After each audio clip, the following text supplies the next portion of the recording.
Okay, Kevin, we are live and recording. Wonderful. Thanks so much. Welcome, everybody. This is the 10th meeting of the Ad Hoc Committee on Police Policy Reform. Welcome, everybody. Thanks for joining us on another evening. We appreciate it very much. We are meeting on Zoom because we're in the middle of a pandemic, and we are conforming with Governor Brown's executive order, stay home, save lives. So we're doing this virtually. And I think we all can look forward to the day when we can meet in person. But we're going to do it online, and we're going to make the best of it. Tonight, I am joined and assisted very ably. We've got Naya running the Zoom room and Jeremy Cleversey also assisting. Thank you. Of course, Mo Young, our wonderful facilitator, is here. And we're very happy to see Kaz back. So welcome back, Kaz. I've got a few short announcements to kick this off, and then I will hand the meeting over. Well, I think Kaz is going to say a few words here. I'll hand it over to him, and then back to me, and then I'll hand it over to Mo. As I mentioned, this is meeting number 10. As of right now, we have 12 total meetings scheduled. So that means after tonight, we have 2 additional meetings remaining, one on March 17th and one on March 31st. We have successfully scheduled the last 2 subcommittee meetings. So we've got the hiring and training subcommittee meeting on the 10th of March, and we have the independent investigation and prosecution subcommittee meeting on the 23rd of March. And those are the second meetings of those 2 subcommittees. Kaz and I reminded folks that we have 6 topic areas that we're not going to get to. We asked committee members to give us their recommendations regarding those 6 topic areas, and we have not heard from a single committee member on that request. So Kaz has got another idea, and that is in the form of a survey. And Kaz, I'll hand it over to you so you can say a few words about what that's going to look like and what committee members can expect to see in the next week. Sure. Thank you very much, Kevin. Essentially, it'll be similar to the prioritization exercise that was sent out at the start of this process. It will list all of the Campaign Zero and 21st Century Policing policy recommendations that we haven't been able to get to, and ask members to rank them kind of 1 to 5, probably. I'm still working out the details in terms of how important those are. Those will then be added to the report as a list of the things that we couldn't get to, but that the committee nevertheless feels are important. Some of those obviously won't be applicable to our circumstances, but it's a way of filtering that information and bringing it to the attention of the City Council and the other bodies that are tasked with doing policy work in this area. So it's not an ideal solution, but we have literally, I think, 250 potential recommendations. We were never going to get to them all. So this way, nothing drops off the agenda, even if we don't have time to look at a lot of these things in the level of detail that we might otherwise like to be able to do. And that's it from me, Kevin. Thanks, Kaz. And again, welcome back. We're glad to see you. Finally, tonight we have a little bit of a change to the agenda. We've got 2 procedural motions. One was included in your information packet. That has to do with asking the ad hoc committee to allow Scott McKee to come to the March 17th meeting and provide testimony. And so that's one procedural motion that's going to come forward tonight. The other procedural motion is going to be a request to ask to the City Council that they add 2 additional meetings to the ad hoc schedule. So there would be 2 additional meetings after March 31st. So we are going to make room for both of those procedural motions at the end of the meeting tonight. So stay tuned for that. And just kind of a clarification on that, asking for more time, the ad hoc committee can ask the City Council for additional meetings, and then it's up to the City Council to decide what to do with that request. So just because the ad hoc council say would approve 2 more meetings, that doesn't mean that it's going to happen for sure. The city council is the body that makes that decision. All right, with that, we have a full agenda tonight with lots to consider, and I'm happy to turn the microphone over now to Mo. Go ahead, Mo. Hi, everybody. Before we jump into our many motions, I wrote a little something that I'm going to read. I'm sure you missed my little statements at the beginning of meetings, so I'm going to read it so I get it right. Between the last meeting and this meeting, it's been brought to our attention that a small group meeting is meeting outside the ad hoc meetings, and that in and of itself is not a problem. The facilitation team's been encouraging you all to meet and discuss this outside the regular meetings since the beginning. Between those meetings, conversations, and the subcommittee meetings, that's the way the bulk of this work has been getting done. The caveat to that is that we can't have a quorum of the ad hoc committee members meeting and not have it be a public meeting. But again, that's not what has been happening. At the same time, there are folks on this committee that are feeling like that small group is dominating the meeting time, and that feels bad. It's important for each of us to remember the intersectionality of the experiences and identities in the membership of the ad hoc committee. And it's also important to remember that, especially in a place like Eugene, Oregon, groups tend to lean away from talking about issues that BIPOC face and instead talk about gender or class or mental health. This has shown up in the ad hoc committee meetings and perhaps most clearly in the last meeting.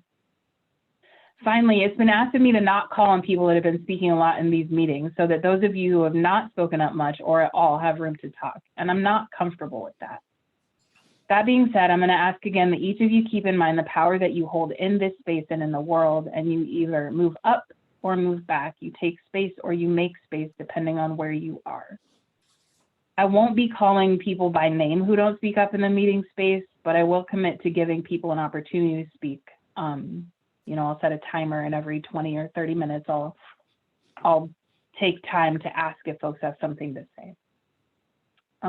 So thanks for listening to me read my list of things, and I hope that you take it to heart as we jump in. So the first motion, it's so hard for me to read. The first motion that that we're going to be considering under agenda item 2 is this IIF 101. So it's a motion from the Independent Investigation and Prosecution Subcommittee. Yeah, actually, Oh, Mo, no. we're going to move that that the to end. yeah, we're going to move that to the end. So the first motion for consideration is Yep. the CO, the Community Oversight -93. Got it. Well, I've met my limit of mistakes for the evening. So the first motion that we're going to be looking at is this motion from the Community Oversight Committee that reads, a motion recommending that the City Council engage community in evaluating the existing form and structure of civilian oversight and defining the appropriate system for this community. I will entertain a motion for that.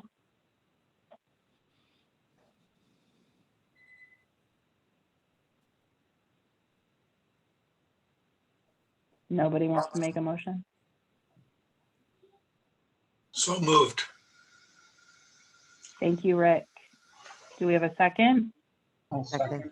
No, not second. Second? I didn't Who catch was the who said second? that. Yeah, didn't. Mo, sorry, I just joined. I just was able to join in, so could I disturb you guys enough to know what we're voting on? Absolutely, Ebe. So this is a motion recommending that the City Council engages community in evaluating the existing form and structure of civilian oversight and defining the appropriate system for the community. Okay, all right, thank So you. we have a motion from Rick, and I'm still seeking clarity on who the second was. Okay, thank you. I think we had Betsy, Brian, and David all second at once. Yes. I'm okay with Perfect. Betsy doing that. Great, thanks. So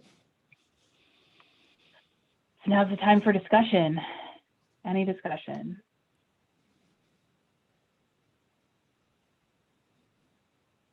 I'm not going to read over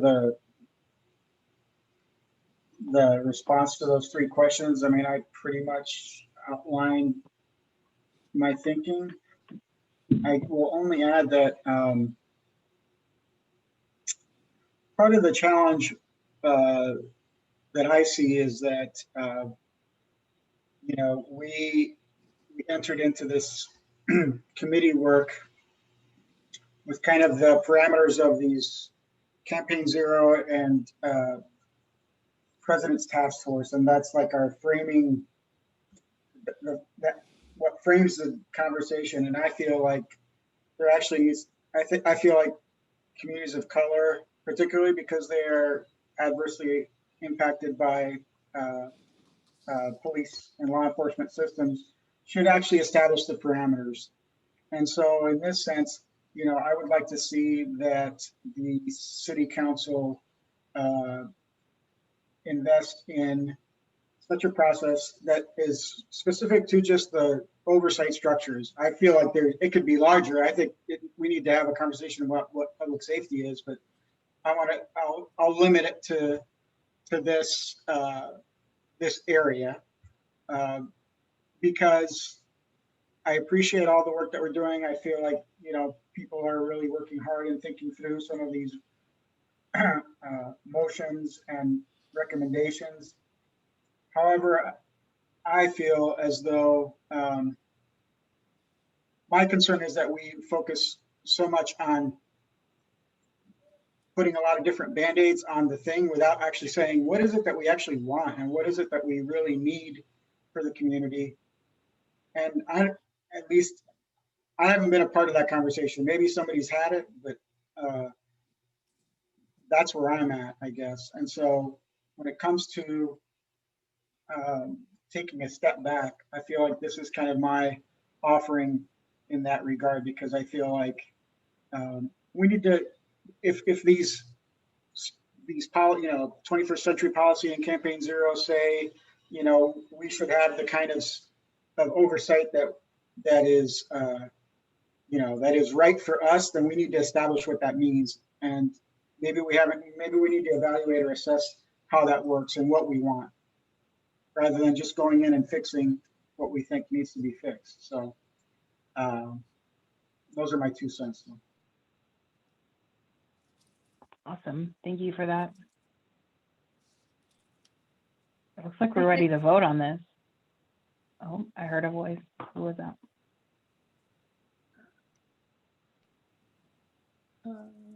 It was me. It was me. I was going to say thank you so much for saying that, David. Really appreciate it.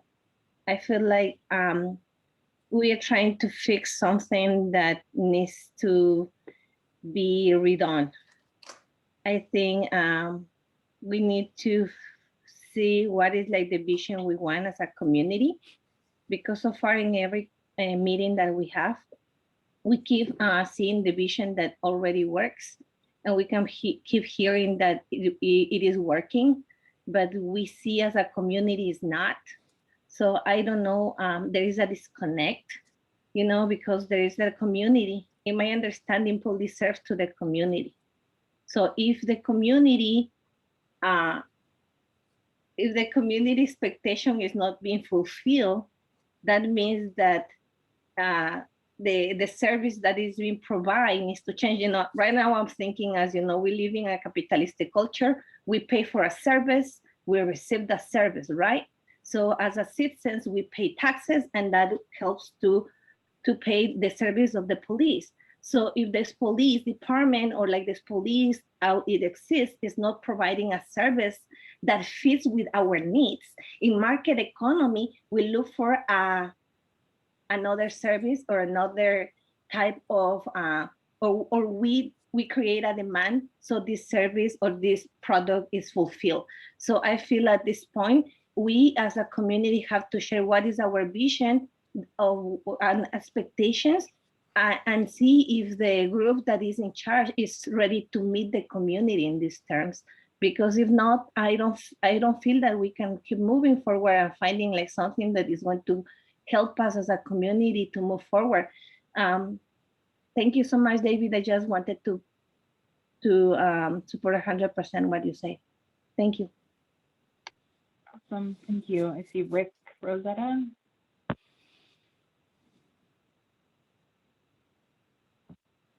Rick, You're muted, Rick.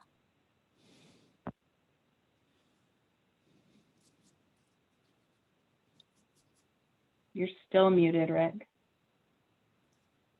You're muted.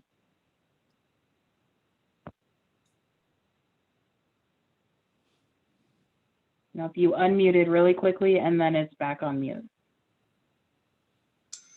How's that? There you go. There we go. Perfect. David, thank you. This is your motion. I know you've been interested in doing it from the beginning. And so I said something because there wasn't anybody doing anything out with it when it was put on the table. So I thought we'd better get it out there. My concern is not so much with going into this with the idea that we need to restructure everything. My idea would be to have a open discussion and a resolution of what will work, not what people think might be a good idea and satisfy our own personal needs, but what will work in our political system in Oregon, in the United States, and in the city. And I think care needs to be exercised when we get involved in restructuring something. But I do think it's something that's valuable and would benefit by a group of people taking a look at it.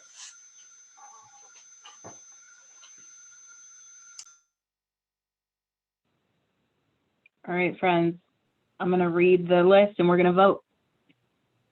We'll start at the top. Ems. Yes.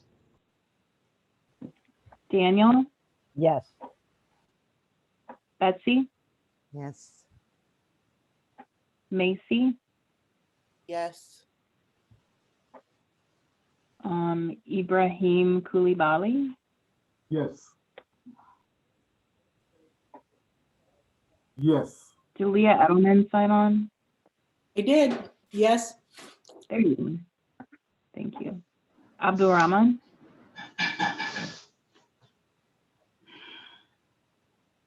I would say yes. Okay, thank you. Lindsay. Yes. You?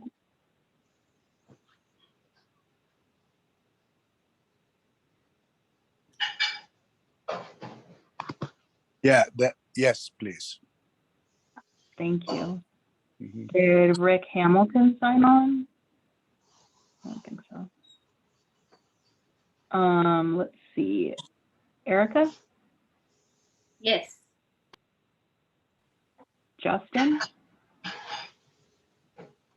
Yes. Brian? Yes. I saw in the chat that Silver says yes. Thank you. Tauna? Yes. Guadalupe? Yes. Quentin?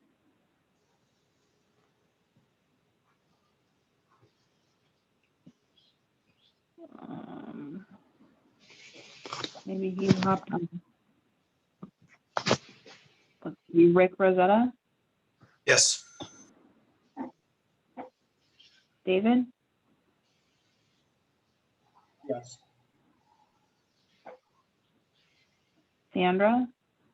Yes. Thank you. Midas? Yes. And Marty? Yes. All right, Mo, friends, that- the motion passes. Yes. 20 yes, 0 no. Awesome. Thank you. So the next motion that we're going to consider is a motion from the Community Oversight Subcommittee that reads, Officers should be drug tested at the close of the event for any use of force incident that results in serious injury or death. I will entertain a motion on that. I move we approve this motion. I second. Thank you, Daniel. Thank you, Brian. Any discussion?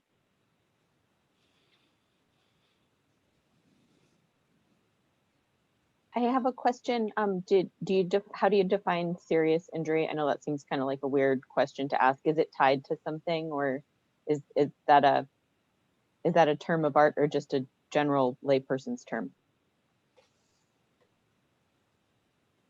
I can tell you in the statute. Daniel, I'm sorry. Daniel, is your hand up to answer that question or to ask? I'll say something defer else? to Brian if he wants to answer that Okay, question. go ahead, Brian. Another comment. Okay. Sorry, I jumped in.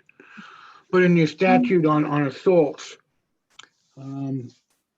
serious physical injury is an element of assault 2 or assault 1. And it's defined in cases and in the statute. I think that's what we were thinking, those definitions in the statute. If you'd like, I could look them up and send them out. Well, I guess it's not much time, but that's what I was thinking when I voted on that. So you mean the Oregon revised statute? I'm not a lawyer, so I'm not sorry. Yes, super yes. up on In this. Oregon statutes, under assault, the two that are measure 11s, that it's very serious prison time, require a serious physical to cause serious physical injury. Thank you for your help. Mm-hmm. All right, thank you. And Daniel?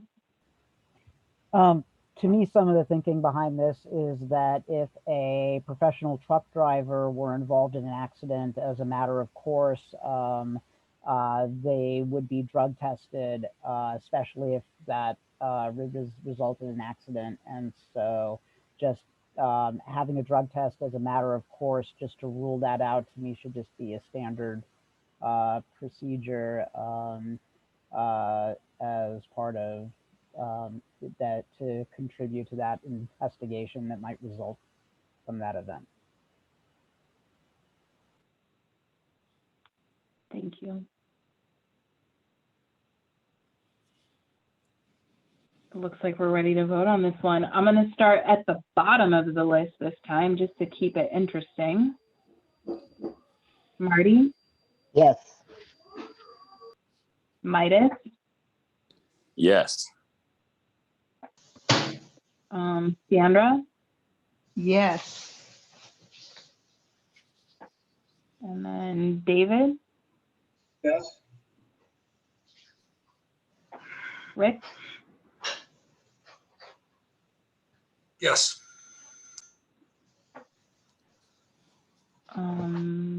Guadalupe? Yes. Tauna? Yes. Silver? Oh, you said yes. Sorry. Jumping back and forth. Brian?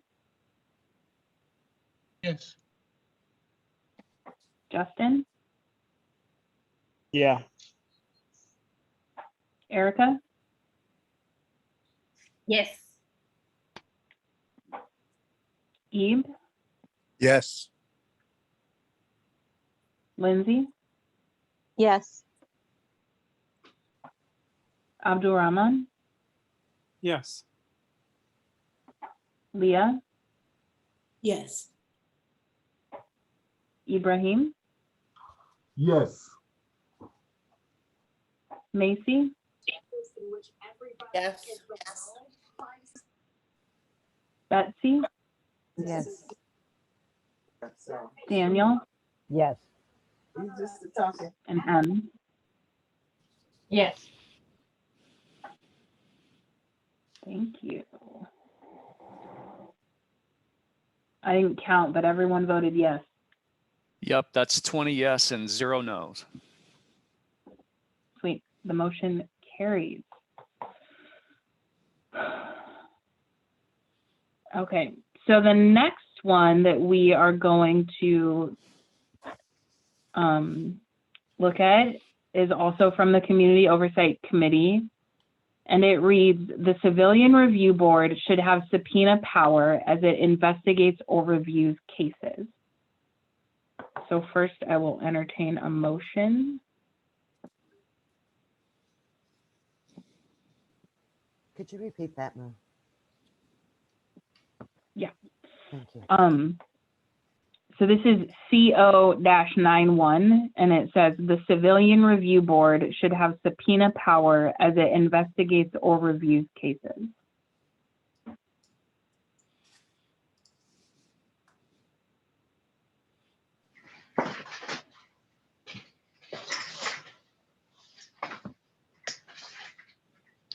Brian, I see your hand is up. Yes, I'd like to make a friendly amendment to that has subpoena power over Eugene Police Department personnel and documents. Without saying it doesn't have subpoena power over the general public, but if we need to put that in there, that would be the accurate definition of that subpoena power. Only for police personnel and police documents, EPD. Are you making that motion? There's not a motion on the table right now, so if you wanted to make the motion read, the Civilian Review Board should have subpoena power over EPD personnel and documents as it investigates or reviews cases, you would be free to do so. That's what I will do then. I will make that motion. Okay. Do we have a second?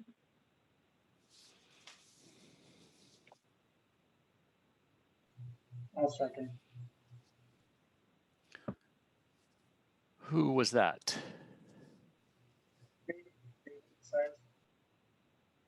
David, okay, thanks. All right, any discussion? Abdul Rahman and then Rick. Oh, you're muted. Just need an explanation of the subpoena power, please. If any of the lawyers, somebody knows. Yeah, thank you for that. Brian? What it means is the Civilian Review Board can compel police personnel or EPD police personnel or EPD documents. The police department will not be allowed to refuse to provide those to the CRB.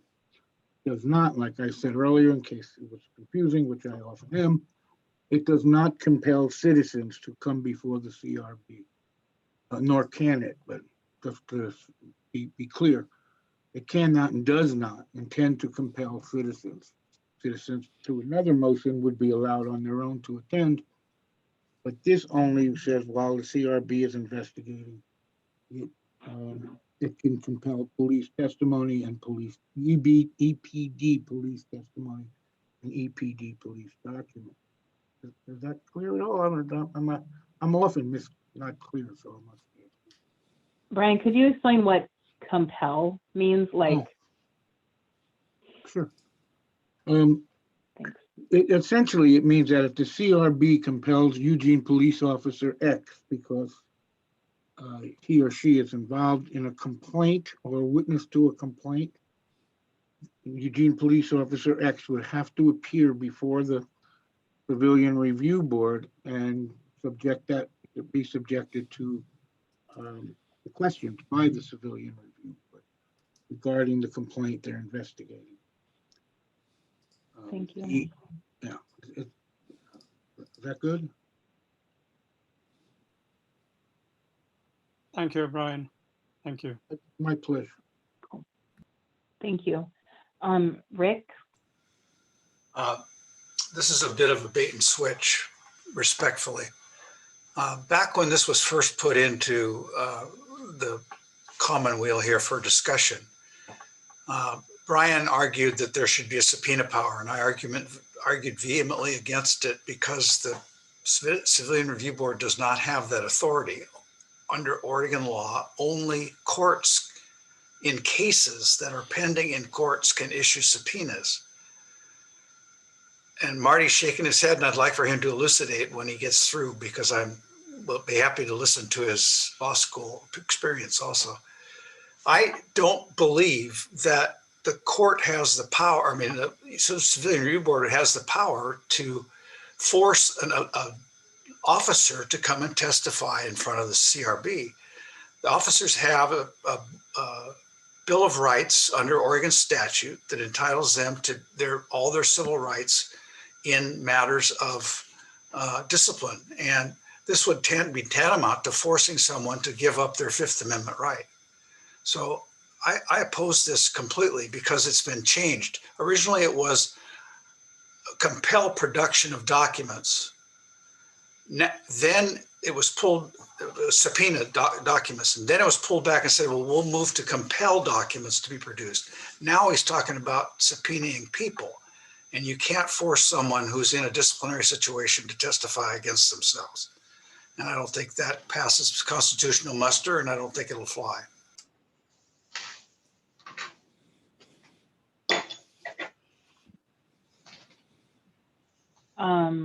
Marty, did you want to chime in?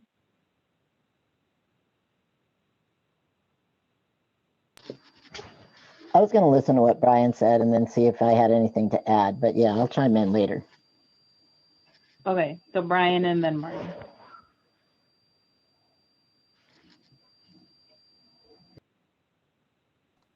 Okay, there I am. I don't know about this bait and switch thing. There was early on some documents written by Mr. Rossetti and responded to by me that addressed this issue.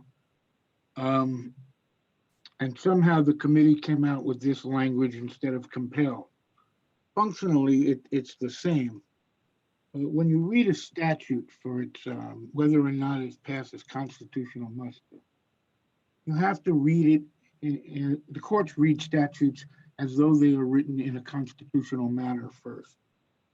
No statute can be written in a manner that deprives anybody of their Fifth Amendment. All statutes regarding subpoena to court, and by the way, the CRB is not a court of law. It's an internal investigation body within its agency, in this case, the EPD. So internally, they can agree to do just about anything. The IA compels officers to come, and in the typical TV show or the movie, the union rep or the union lawyer comes in and says, my client doesn't want to talk. If you read this similarly structured, well, it's not a statute, but it's a rule or an adopted rule by EPD in a constitutional manner, it can only be read in a manner that does not deprive the police officer of taking the Fifth and refusing. But that's how courts read statutes, and that's how any reviewing body would read this rule to allow anyone under any circumstance.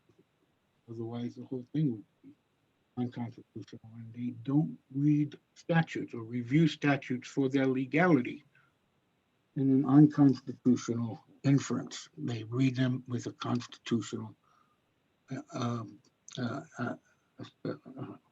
method, for lack of my better word in this time of day. So I don't know that the response by Mr. Rossetti would be well said, and I don't mean to cast any aspersions in his direction, of course. Brian, 30 seconds. Yeah, if you have any questions, I'm happy to answer them, of course.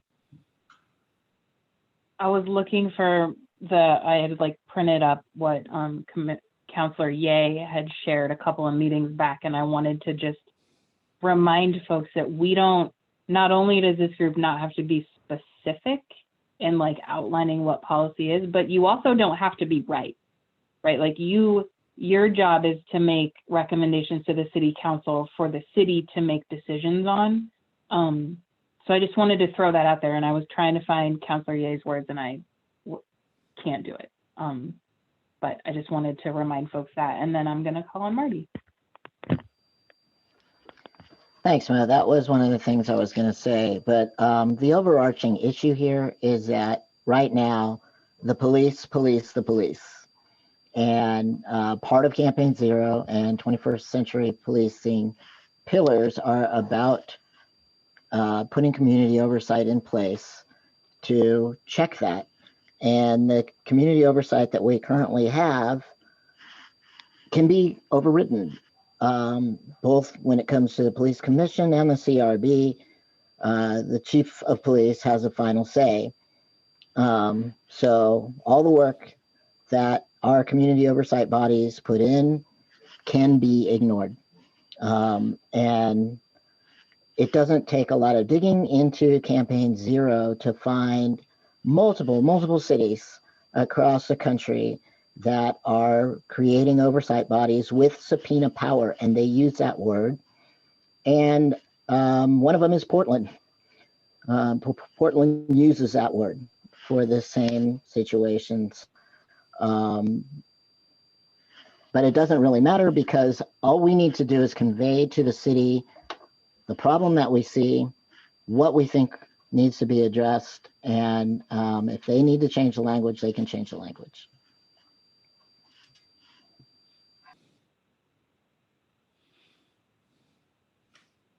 I see Lindsay has her hand up. So I agree from my perspective that the problem is that civilian oversight doesn't have teeth. It's problematic for me that the investigation, adjudication all lies within the police at the end of the day. I don't think subpoena power is the way to solve that problem. So that's why I will vote no on this, not because I don't agree that the civilian oversight process should change or should have more teeth and more community accountability, but because it's not the right mechanism to fix the problem. So just to make that clear, like I'm very sympathetic to the idea of community having more say over what happens in these matters and there being more transparency. I don't think that however we word it, I already have access to all the interviews. I already have access to all the documents. I've only one time in almost 6 years asked for additional information, which was immediately provided to me. So the investigative side isn't my concern. It's more about adjudication authority and then ultimately also discipline. So just so that you know, I'm sympathetic to the idea that I think is underlying this, but I just don't think it's the right mechanism. So thank you for listening. All right. Looks like we're ready to vote on this. So I'm going to read it one more time, and then I'm going to start at the top of the list this time. So the motion that's on the table is that the Civilian Review Board should have subpoena power over EPD personnel and documents as it investigates or reviews cases. M. Yes. Daniel? Yes. Betsy? Yes. Macy? Yes. Ibrahim? Yes. Leah? Yes. Abdulrahman? Yes. Lindsay? No. Ebe? Yes. Erica? Yes. Justin? Yes. Brian? Yes. Silver messaged me and says that Yes. he's a yes. I'm sorry. Thank you. Tauna? Yes. Guadalupe? Yes.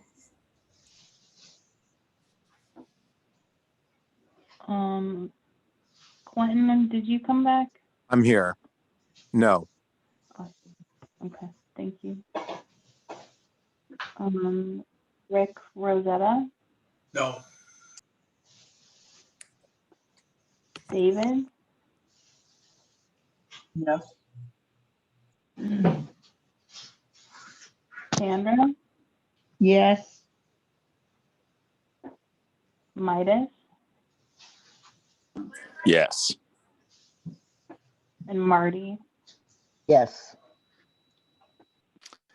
Mo, the count on that was 18 yes, 3 no. All right, the motion carries. What you're doing.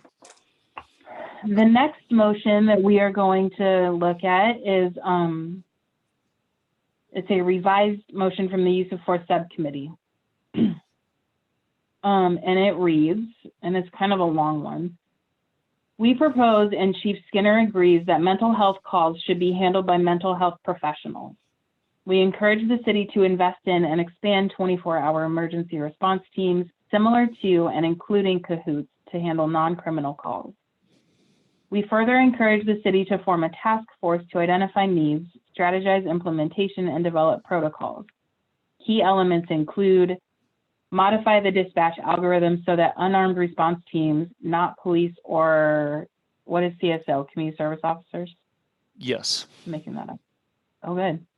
I'm You did getting it. good at this. Are the first responders to all non-criminal calls. Next, to ensure that calls do not default to a response from EPD unless first responders request police assistance. And finally, establish a separate dispatch console for non-criminal calls, including mental health crisis, suicide response, intoxication, transportation to services, housing crisis, first aid, noise complaints, disputes, disturbances, and other non-criminal situations. I will entertain a motion.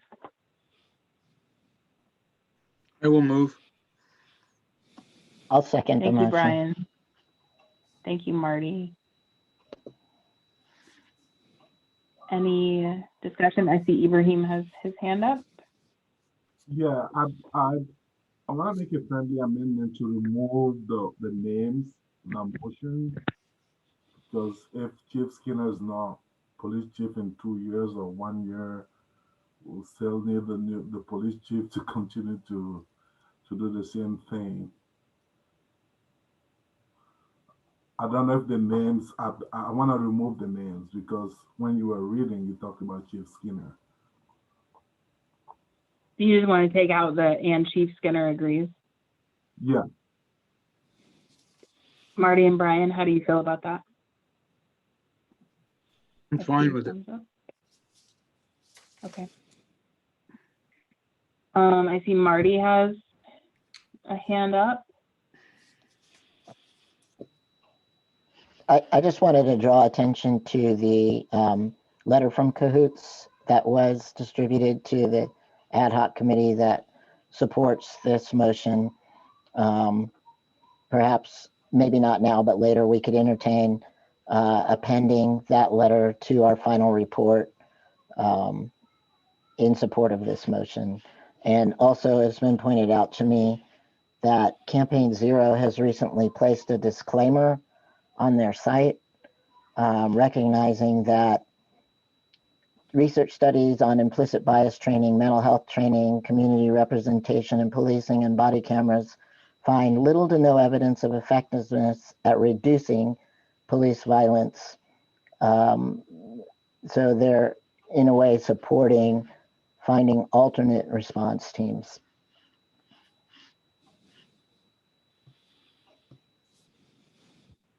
Thank you. Just a very quick Any other one comments? to Marty's point. Sorry to cut across you, Mo. Everything that's been submitted as testimony will be at least an appendix to the final report. Thank you. See, Brian has a hand up.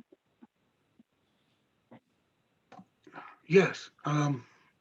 It was me and Marty met with Cahoots and resulted in getting this letter, and we talked about what I'm about to say, but we never came to a resolution. So I will ask Marty if he's okay with changing the motion so that it only says Cahoots and not any other nonviolent group or the language that you had, that it would only be cahoots. He's shaking his head no. Okay. Can I speak to that, Mo? Yeah, go ahead.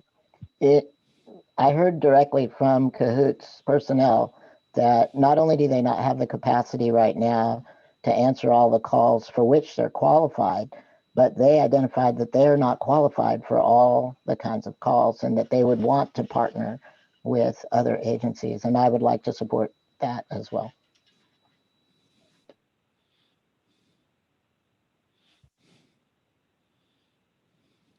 All right, I'm gonna check in with folks who haven't chatted much and offer you an opportunity to chime in on this. And again, to remind you that, you know, we want to hear what you have to say.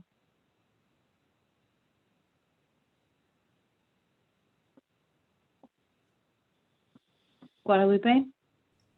Yeah, I guess I just in thinking about what we're talking about with cahoots and stuff. My hope is that as this moves forward and the need to have a different entity to respond, like a cahoots, that we know it can't just be them, but my hope is that the city and those agencies will figure out a way to work cooperatively in the best way to respond to the needs of the community.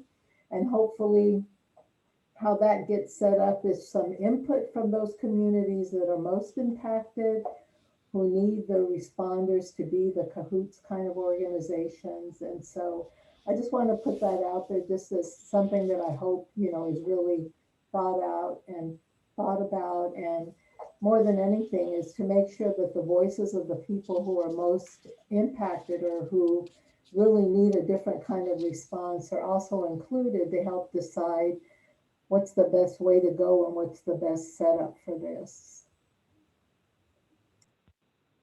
Yeah, thank you. Eve?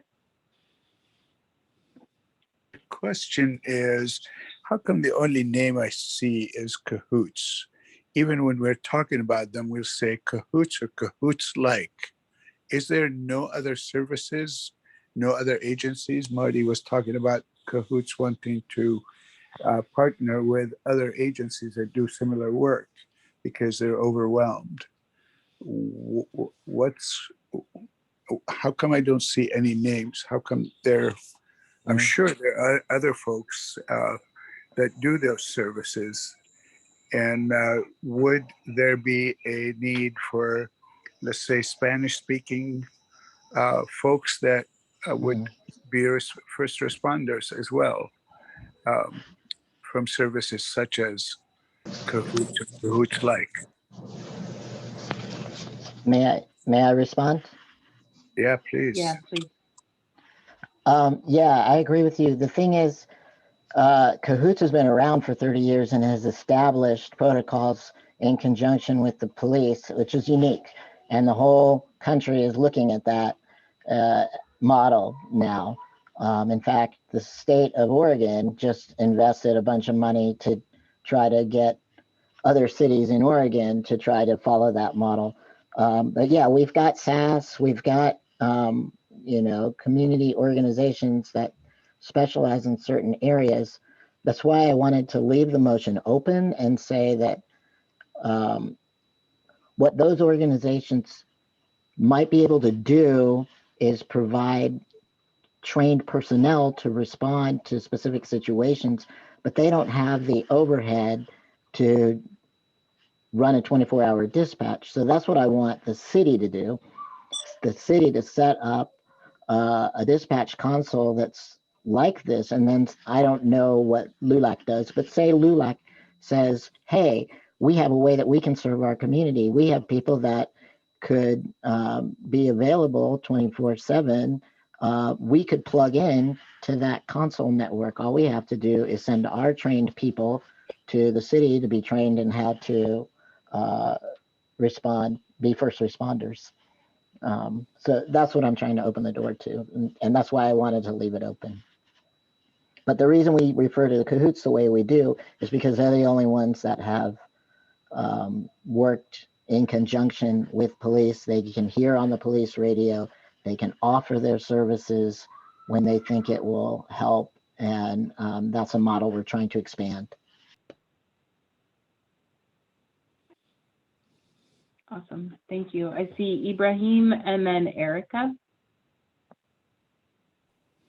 Yeah, I just wanted to echo what Eve said and also agree with Marty. And because I know of other organizations like Occupy Medical, that's a great organization too.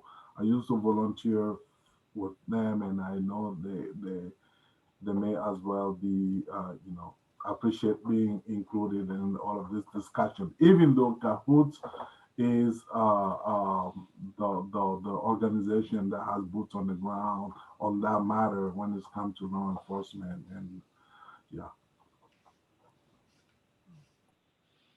Thank you. Erica?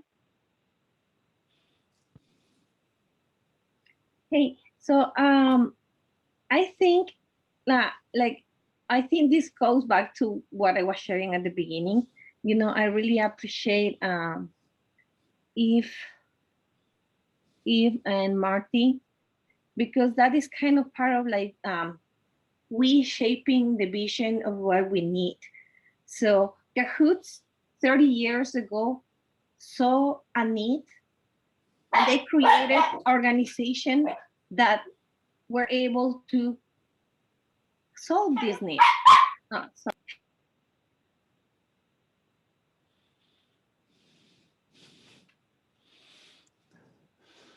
I pressed the dog barking pause button. Thank you. Boy, Kevin has magical powers. He does. All right, Erica. Sorry, I had to bring my doggy. Okay, so I was saying that I feel it is very important for us to focus on that, because right now we don't have those organizations like Eve say, because maybe these organizations don't exist because these needs before were not even considered, right? Because maybe before we didn't have social media and we didn't know how many African American people were being murdered by police brutality. Maybe we didn't know how many indigenous people were being murdered by the same people that is murdering Black African Americans, right? So, but now we know. And now as a community, we're like, hey, I don't want my neighbor to be murdered, right? Even if it's different, I just want us to be able to live in a place that we can all feel safe, that is home. So if right now we are noticing, oh, we don't have those organizations, that's specifically why as a community we need to demand this. Because if this organization does exist, our demand will create those organizations. In the same fashion that Cahoots was created at some point, I believe that that can happen. And the same as Marty, there is already services, like for example, sexual assault support services that have a big bilingual and Latino bicultural team, but they don't have the funding, they don't have the resources. So we have to start empowering our community, because it's irresponsible to think that the police can solve everything. It's irresponsible because by saying that, we are actually hurting the police, because they cannot be everything, right? So as a community, also we as a community are diverse, and we are Erica, 30 seconds, please. Culturally competent in our own communities and our own needs, because what is similar is that we share this geographical location, but as a community we have different needs.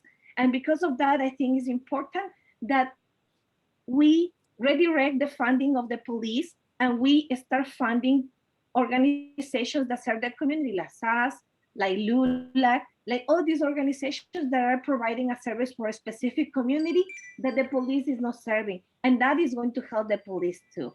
Thank you for listening. Thank you. Brian? Just quickly, I want people to remember the February 17th testimony from those 5 women who tried to call Cahoots for a mentally ill family member, and the police came and tragedy ensued in various degrees. I would also refer you to the letter written by Cahoots that was submitted today that you all received to answer a lot of the questions and some more that you haven't asked about cahoots and their perceived and role in the community.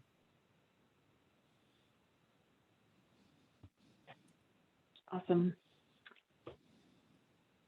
All right, we're gonna vote on this. A reminder, there was a slight amendment. We pulled "and Chief Skinner agrees." We pulled those 4 words out of the motion.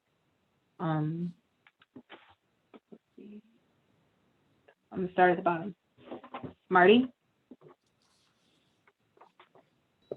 I see that Ebe raised his hand, but I vote yes. I Oh, yeah. just wanted to see if we just move the name of the person, so that we could say the chief of police agreed without putting a name in. I think it's good to reflect the opinion of the current chief of police without saying his name. That's what I was hoping Ibrahim was saying. Yes, Eve. Mo, I have a question for you. How long we have to answer a question? I don't know, because Erica was reminded that she had 30 minutes. I'm sorry I missed that part of the procedural thing. Yeah. No worries. How long do we have? We have an hour. That's how long we have for the rest of the meeting. No, when someone is answering a question, what time they have? It's like 2 minutes, 3 minutes, or 1 minute? Oh, we're still working on 3 minutes, Ibrahim. Okay, thank you. Thank you, Mo. Yeah, so I already started a vote pulling the 4 "and Chief Skinner agrees" out. I'm gonna just keep going. That feels like I have to keep going. Midas? Yes. Sandra? Yes. David? Yes. Rick? Yes. Quentin? Yes. Guadalupe? Yes. Tauna? Yes. Silver says yes. Brian? Yes. Justin? Yeah. Erica? Yes. Ebe? Yes. Lindsay? Thank you to those of you who worked on this. Yes. Abdul Rahman? Yes. Leah? Yes. Ibrahim? Yes. Macy? Yes. Betsy? Yes. Daniel? Yes.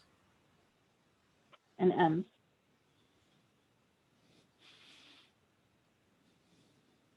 Yes. Mo, that's 21 yes, 0 no.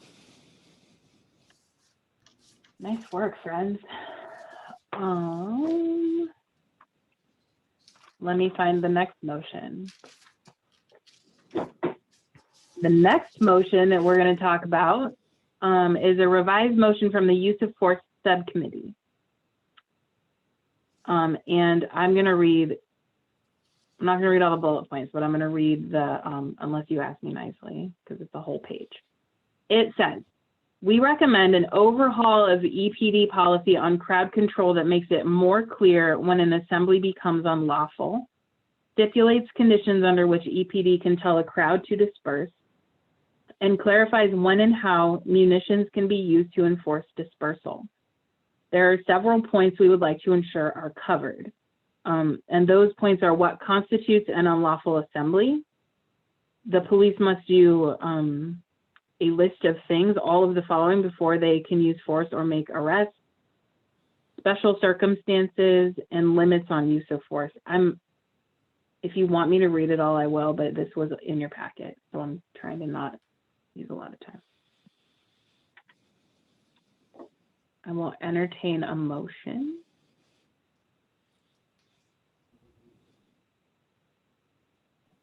I'll move.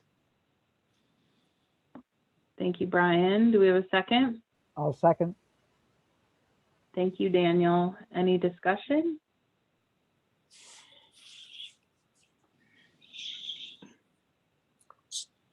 Quick, Eve? yeah, quick question. On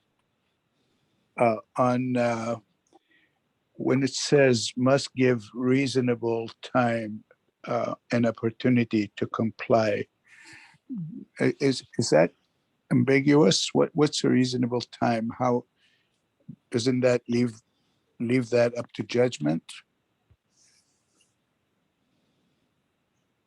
Who on the committee would like to speak to that? Erica? In this aspect, we're talking specifically about what happened during last summer. That police that the alert was sent with short time, so not all the people was able to receive that, and so many people were in that zone and they didn't have enough time to leave because like it was not enough time, like I don't know exactly, but it was less than 5 minutes, maybe less, for people to mobilize. So it's like, how long, like how long are we going to we're going to say that they have to leave now. I'm going to give them 30 minutes, 45 minutes to leave, or we're going to give them 5 minutes for them to run, because that is what literally happened last summer. So that is referring this to.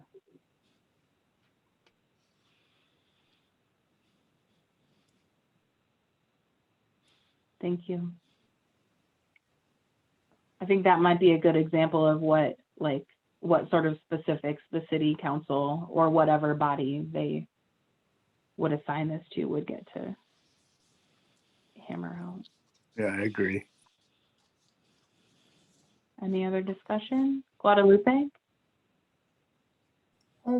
Just to kind of follow up on this, I think the thinking with our committee around this is there needs to be, because of how things turn out and because folks are totally unaware, and it's just the police need to give folks a warning.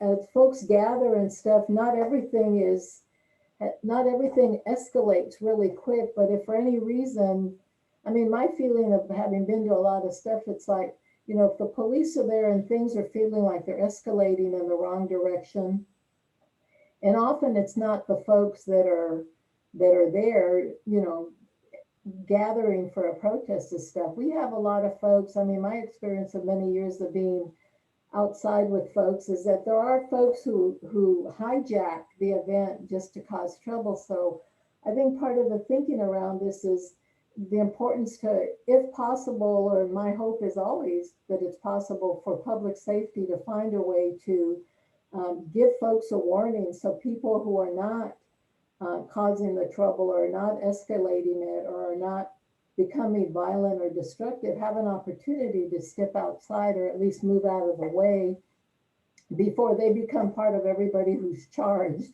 sprayed, or whatever. So I think that was the thinking around this, is an opportunity to give folks a couple of warnings so that people can can make a decision to step out of there. Thank you. Ibrahim? I want to echo what Guadalupe said, because for those of us who goes to protest, we realize that more and more senior citizens go to protest. And when the cops get there, they don't give them time to walk to their cars, or at least to distance themselves from the crowd, and they start tear gassing everyone. And I think it's really very sad to see sometimes how quickly when the police get on scene, it becomes completely a chaos. And now we have to handle those senior citizens, carry them and assist them in a way that I think police could have just wait 10 minutes, 20 minutes to allow them to walk away and distance themselves. So I support this motion.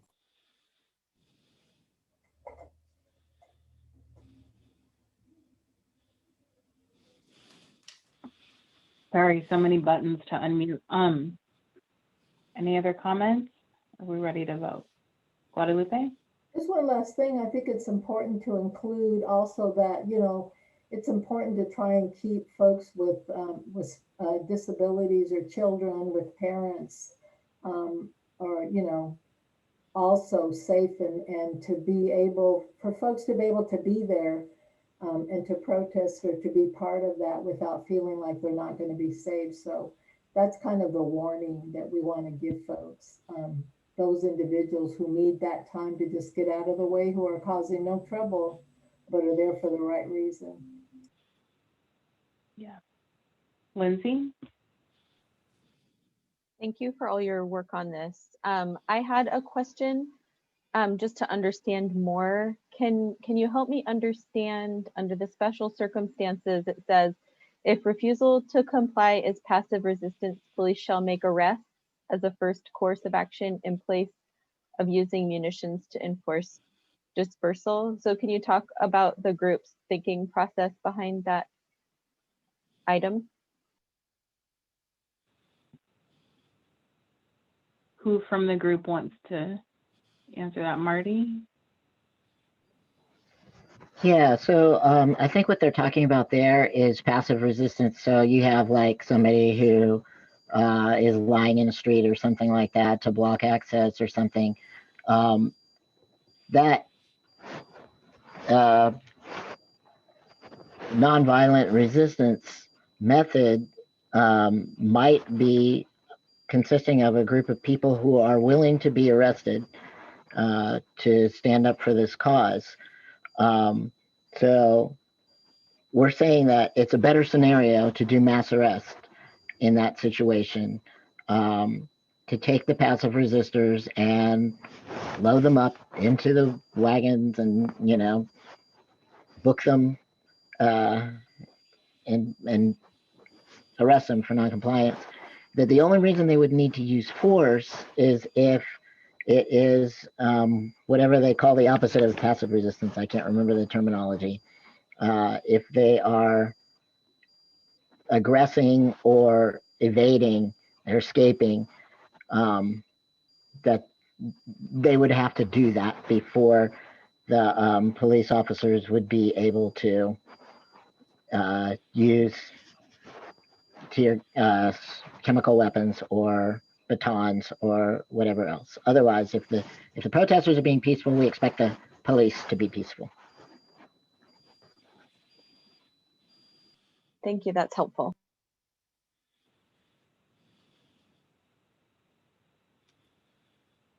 Any other discussion?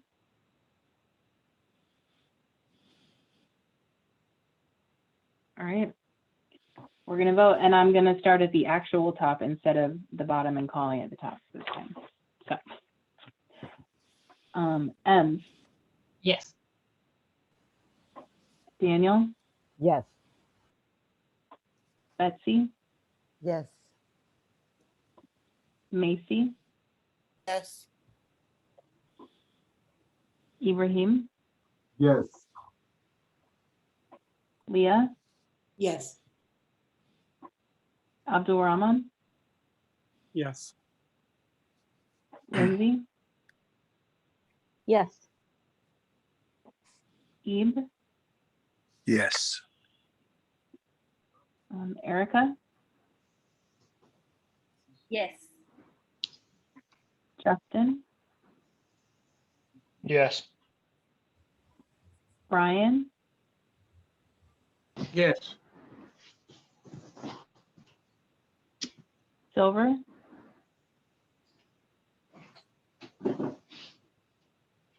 Yes. Sorry. thank you. Tauna, Yes. Guadalupe, Yes. Quentin, Yes. Rick, No. David, Yes. Sandra, Yes. Midas,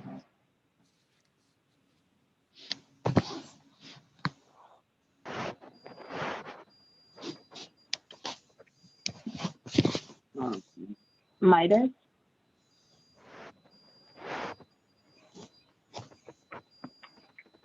his internet may have Yes. gone out again. Sorry. Oh, there you are. No worries.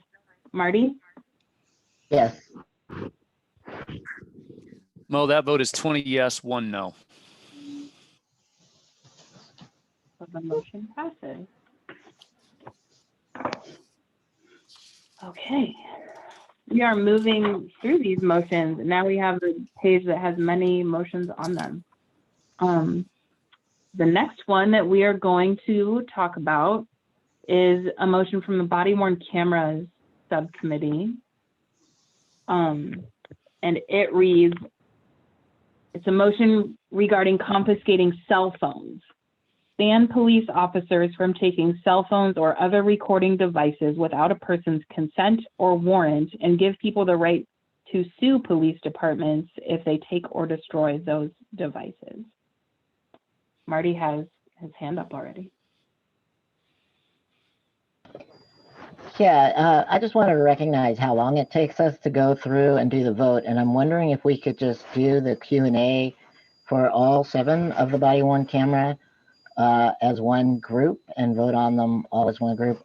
I don't know how the people who are on that subcommittee feel about that, but I think it might be more efficient.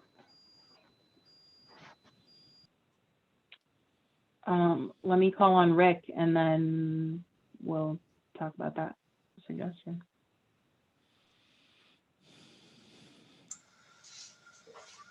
My feeling is that that causes, like it did in the last vote for me, I disagreed with a number of the smaller points that were made. I agreed with the total picture of that particular vote, but because there were parts contained in the motion that did not pass muster as far as I was concerned, I voted no, because I couldn't vote for the entire thing. That'd be the same thing with these motions.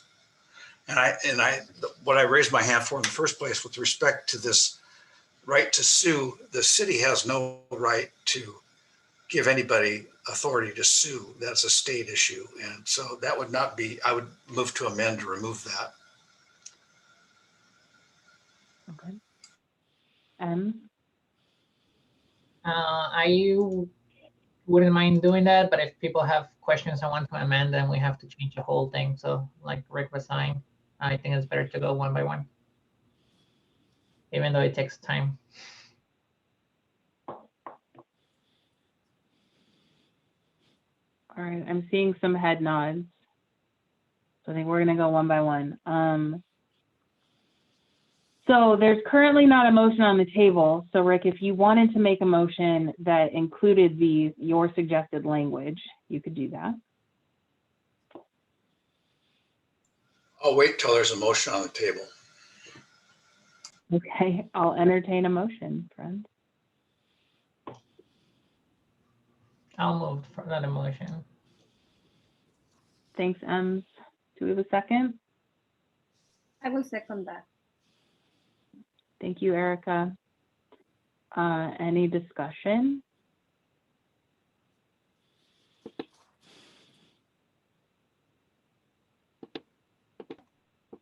I would second Rick amendment to the motion. I don't know. He hasn't made made one yet after the motion was made. So if Rick wanna make his amendment, I'll second it.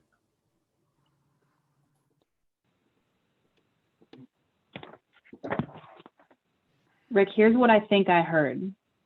I think I heard that you would rather it say, ban police officers from taking cell phones or other recording devices without a person's consent or a warrant. Is that?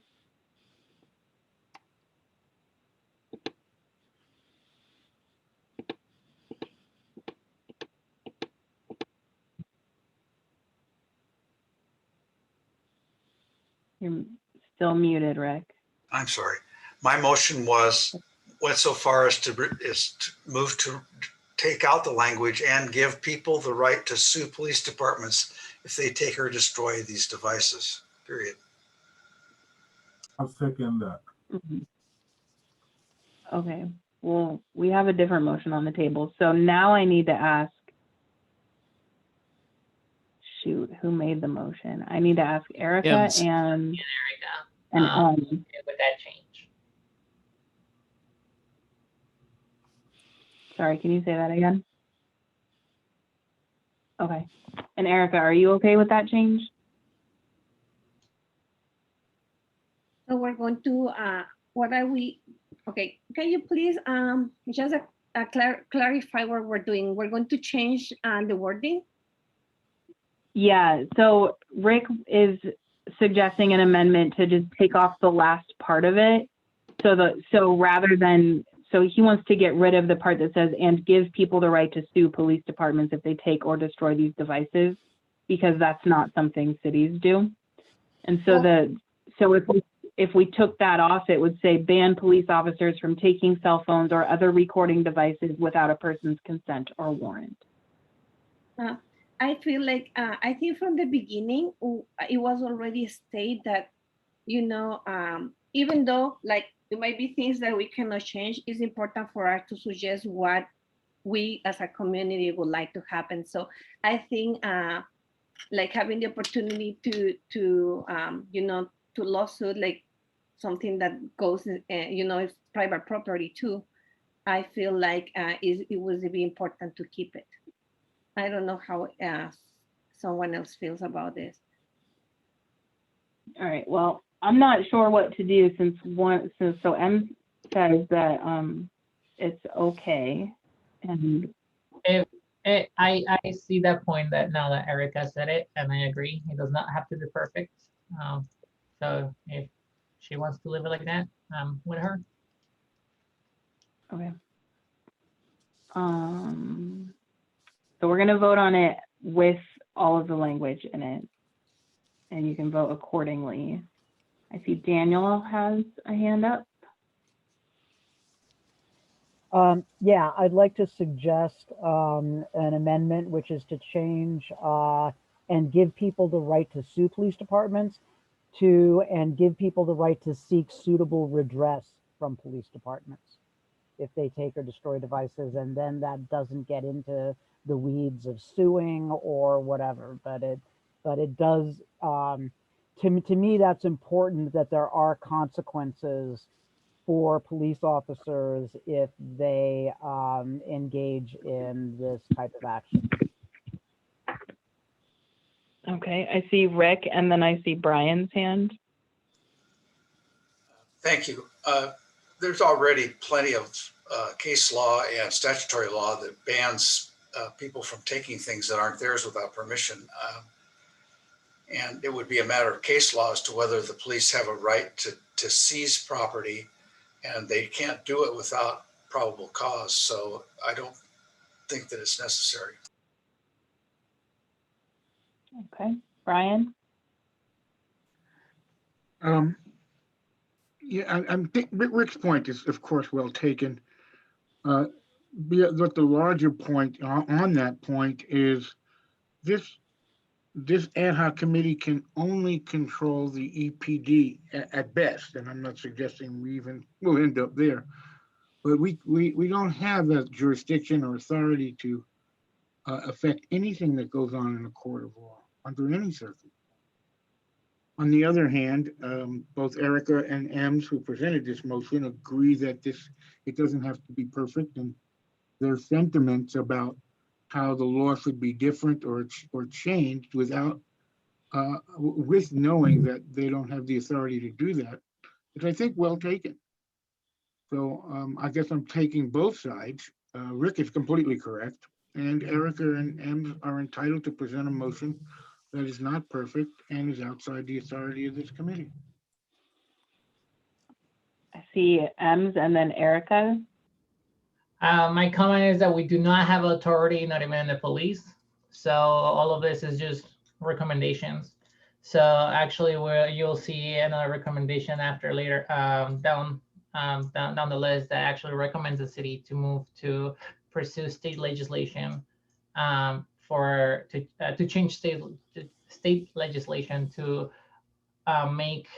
to change the laws to be more modern, since some of those laws and legislation was created before body cams existed. Thank you. I have Erica and then Ibrahim. So what I wanted to say is that in an ideal world, we know that we need consent for everything, right? But unfortunately, it's not.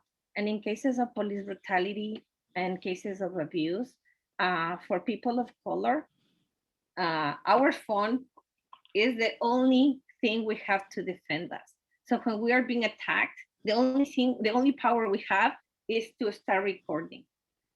And if a person takes the only thing that can defend us, maybe we're going to be dead. So maybe that's why it's so important for us to be able to pursue justice, because it's proof historically that our relation, indigenous, Black, and people of color, our relation with police historically has not been the best. Thank you. Thank you. Ibrahim? I want to say that I 100% agree with Erica, and the cell phones have saved so many Black lives in the last few years in this country, and I agree with Rick in the way that we have to move motion that we know the city have jurisdiction over. The city can do something about the motion we're moving forward, and that's why I think that maybe the motion needed to be rewarded differently. But I think this is something that the city will not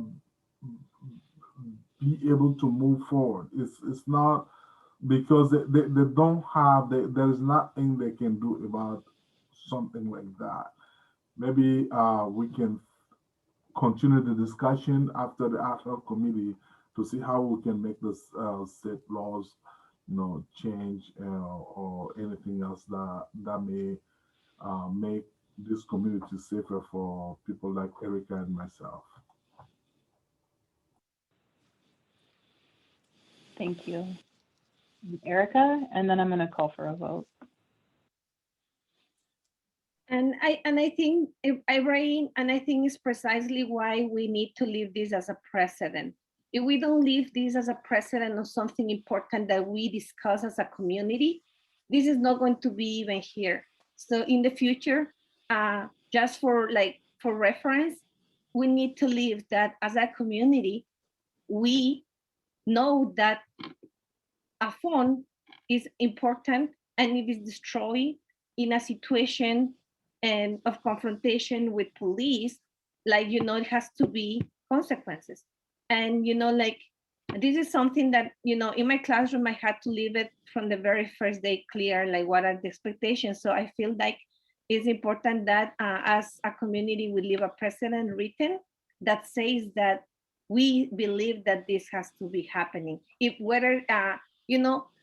to be honest, I don't wanna say that, I don't wanna be pessimist right now, but I just wanna be realistic. And whether we can be wording things perfectly, at the end of the day, we're not going to be sitting in that decision-making table. So whether it passes or not, our job is to leave a precedent that for as a community, this was important for us. If the people that is sitting in power, that are the people that has to be listening to us and representing us, are not listening, because unfortunately, I'm very disappointed of the city council and the way they manage the issue of the mural, because they show that there is a very rooted a bias within the city council. So I cannot really kind of rely that many of our petitions are going to be listened, to be honest. But as a member of my community, I thrive for these things to be documented and written, because at the end of the day, that's, it's on paper. As indigenous nations, we have learned that, it has to be written to be worth it, right? So it's where we are right now. Thank you. Thank you. Leah? I'm just asking a point of clarification, as I got a little lost. I heard Daniel make a wording change to say, instead of the ability to sue, to have some, I can't remember the wording. So I just wanted to clarify which wording we're at right now, whether that change had been made or not. I love Mo, it. if I could step in, yeah. Yeah. My understanding is that the original motion as written is what we are voting on, because the wording "seek suitable redress" from police departments was talked about but never incorporated. I want to disagree with that. Rick made a friendly amendment to the motion. My understanding is Rick made an amendment to the motion. And I said, yeah, so we have to right, vote on the amendment to the motion before we go to the motion. Actually, my understanding is the folks who made the original motion have to either agree or not agree with your amendment, and they did not agree with it. And so we're going to vote on the motion that's on the table. I see the city attorney. I see your camera on. I just want to provide a little bit of help and an avenue if you want to pursue doing amendments. So Mo, the way you've been approaching these amendments is what we kind of generically call friendly amendments, which is if the maker of the motion and the second of the motion are okay with the proposed change, then that change just moves forward as though it was a part of the original motion. If somebody wants to make an amendment to the motion on the table, that can be done, and they just move to amend, and then there's a vote on whether that gets incorporated into the motion. So you vote on the motion to amend, and then whether or not it passes, then you go back and vote on the main motion, which is, I think, what I believe Ibrahim is speaking to. Thank you, city attorney. So who gets to decide that?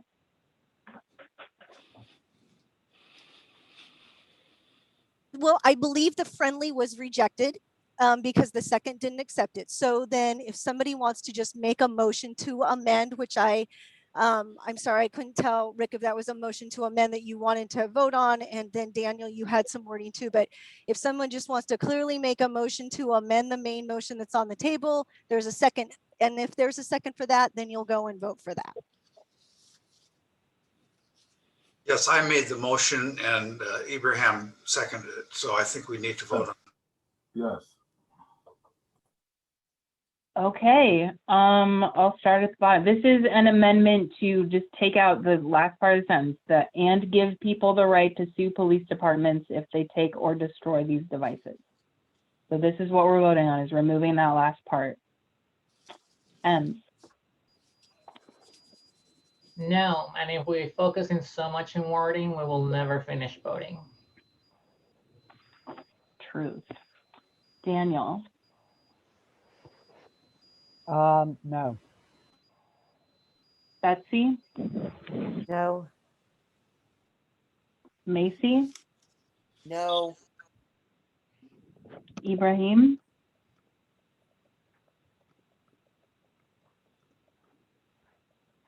Yes. Leah, No. Abdul Rahman, No.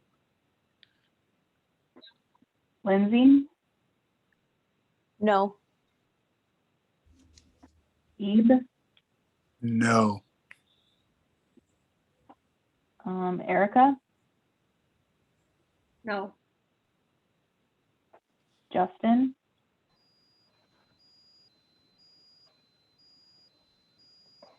No. Brian, After listening to Erica and Ems, I vote no. okay. Silver, Just to clarify, so this is an amendment to take out the full strength of the policy as it was put Yeah. forward? Okay, no. well, okay. Thank you. Tauna,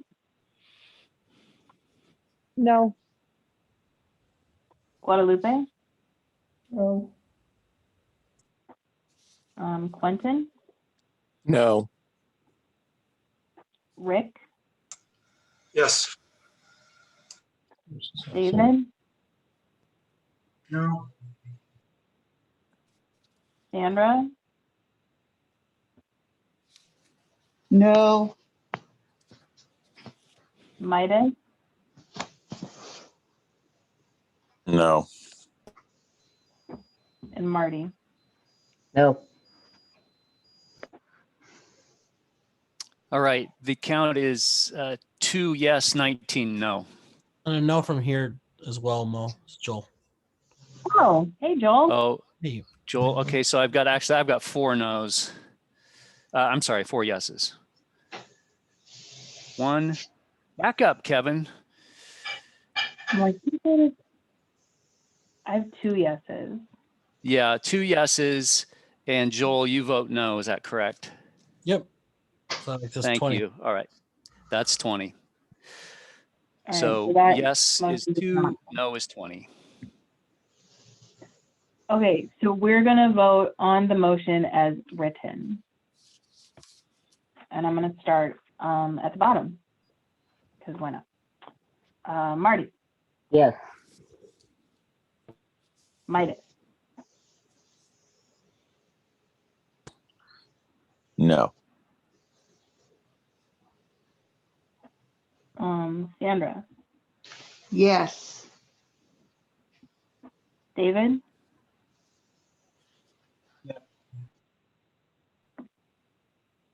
Rick, No.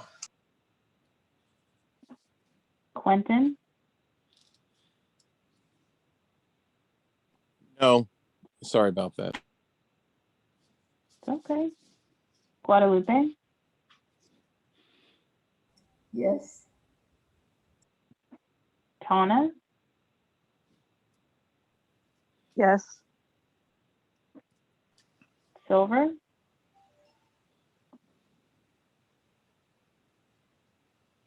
Yes, I'm sorry, yes. thanks. Brian, Yes. Justin, Yes. Erica, Yes. Joel, Yes. Ebe, Yes. Lindsay, Yes. Abdul Rahman, Yes. Leah, Yes. Ibrahim, Abstain. okay, Macy, Yes. Betsy, Yes. Daniel, Yes. and Ems. Yes. All right, that vote count is 18 yes.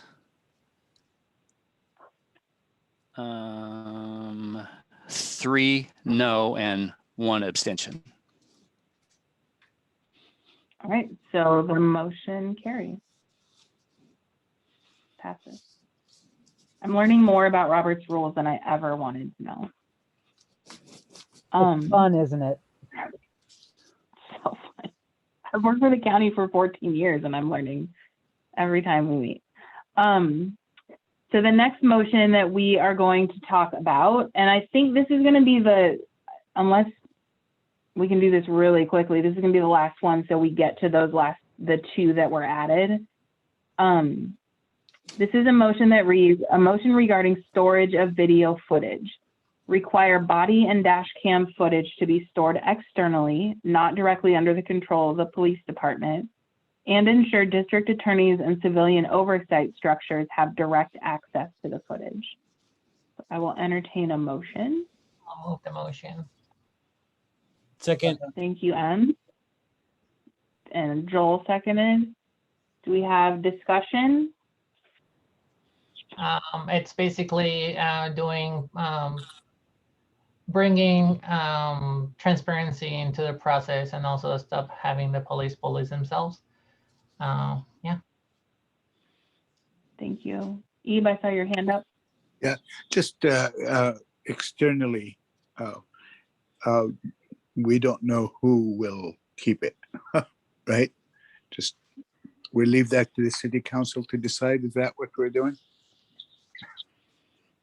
I'm okay with that. I just, it was a point of clarification for me. Who would keep it?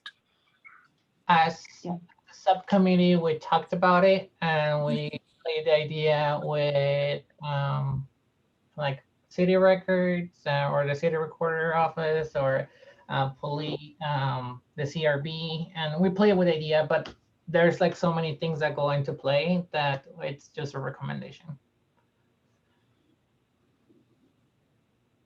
We just have to go into who is able to do it, what if they have the capacity of doing it, and they just keep raising more questions. Yeah, I'll leave that up to the city officials to figure out too. All right. I don't see any other hands up, so we're gonna vote. I'll start at the top this time. Em? Yes. Daniel? Yes. Betsy?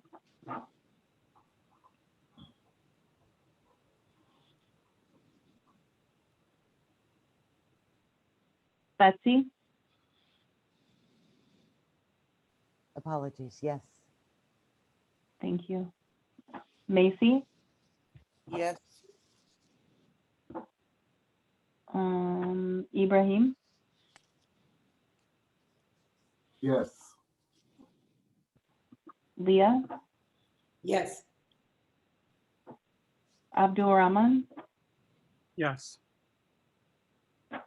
Lindsay? Abstain. Ebe? Yes. Joel? Yes. Erica?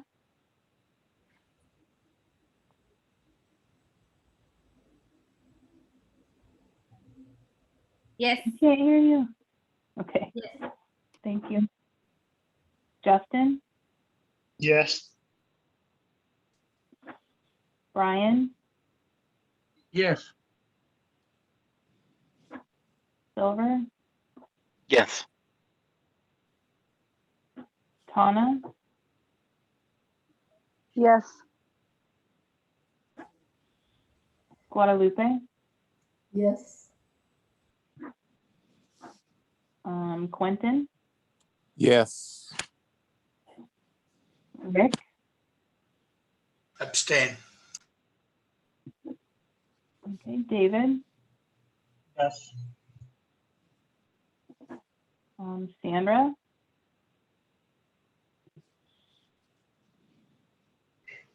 Yes. Midas? Yes. And Marty. Yes. The vote count was 20 yes, 0 no, 2 abstentions. The motion passes. Look at this. I think we have time to do one more. We're going to try to do one more before we move to the other two that weren't on this agenda. So the next one is a motion regarding the Freedom of Information Act, and it reads, require police departments whenever they want to deny a Freedom of Information Act request for body or dash cam footage to prove in court that the footage constitutes a legitimate Freedom of Information Act exemption. That was a mouthful. I will entertain a motion. I move. I'll second. Thank you, Silver. Thank you, Em. Any discussion? Can we have more clarification on the motion?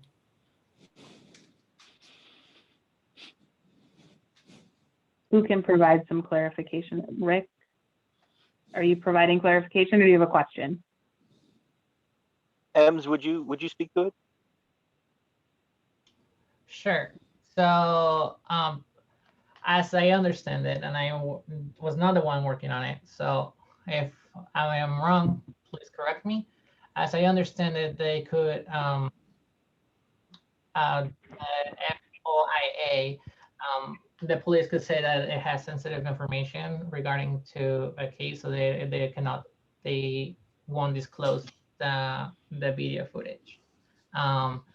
And there is a process in place that they have to have reasonable, I forget the legal language, but reasons for not to disclose it, but it's not necessarily, I guess I will call it bulletproof. So it's for them just to be like, yeah, and it has things that we cannot show, so sorry. So this is just trying to have actually proof to the court why it is, why they cannot release it to the public, if I am correct. And that's how I understood it.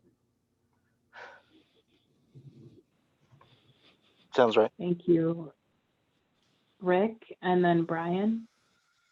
Only say that matters of allowing matters to be brought before a court are state law. The Freedom of Information Act is a state law that the city cannot modify. That's actually a part later on. We have asking the city to pursue legislation and statewide to change these laws. So then that way, things like this could actually move into something that we have as a community.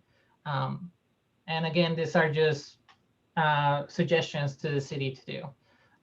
So this is what we would like to do, and then we know that there's a state laws or sometimes federal laws, and the whole purpose is also for the city to actually make some changes and pursue that. Because if the city really does care about us, then they will go to the legislation and show them like, this is what our community wants, and we are gonna try to pursue that. Thank you. Brian? This is just sort of an informational. Freedom of Information Act is really a federal law. Oregon has its own public records and public meetings laws.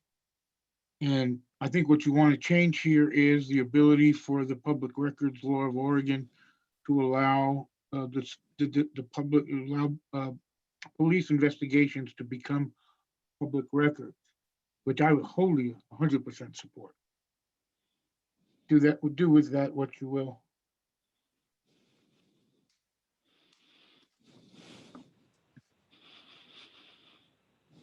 All right. It looks like we are ready to vote. I'll start at the bottom. Marty? Yes. Midas? Yes. Sandra? Yes. David? Yes. Rick, No. Quentin, Yes. Guadalupe, Yes. Tauna, Yes. Silver, Yes. Brian, Yes. Justin, Yes. Erica, Yes. Joel, Yes. Ebe, Yes. Lindsay, Yes. Abdul Rahman, Yes. Leah, Yes.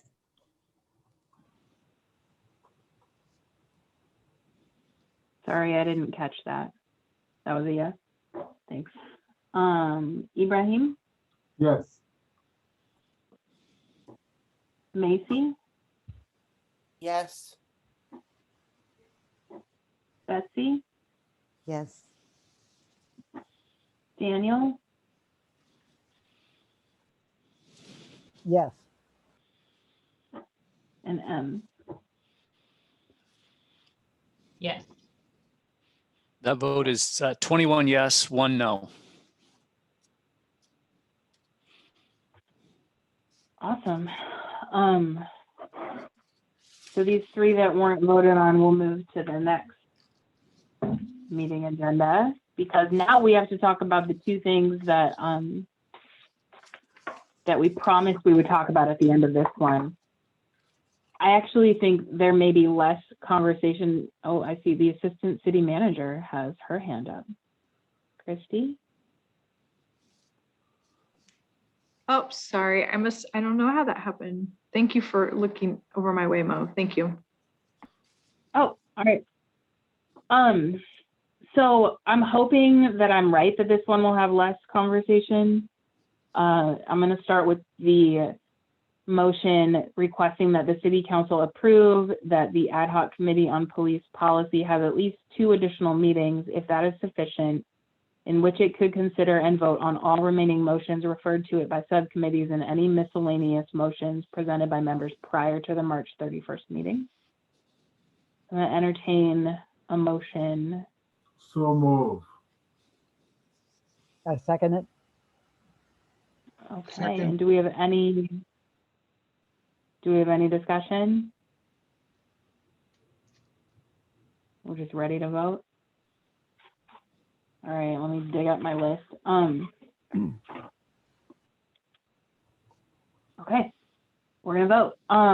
Ems, Yes. Daniel, Yes. Betsy, Yes. Macy, Yes. Ibrahim, Yes. Leah, Yep. Abdulrahman, Yes. Lindsay, Yes, but I think, oh, are we, never mind. I was gonna say, I think you missed Joel, but we're going the other way. yeah. Ebe, Reluctant, yes. hear that. Joel, Yes. hey Quentin, can you mute yourself?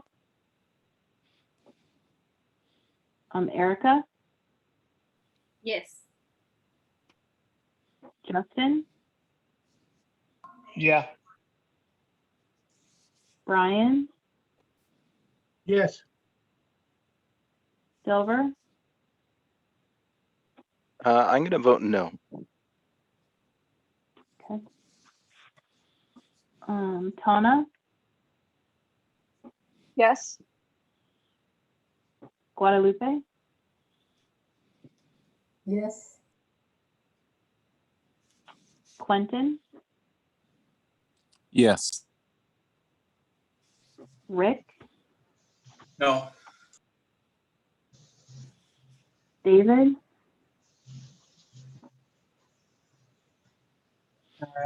Yeah. Sandra, Yes. Midas,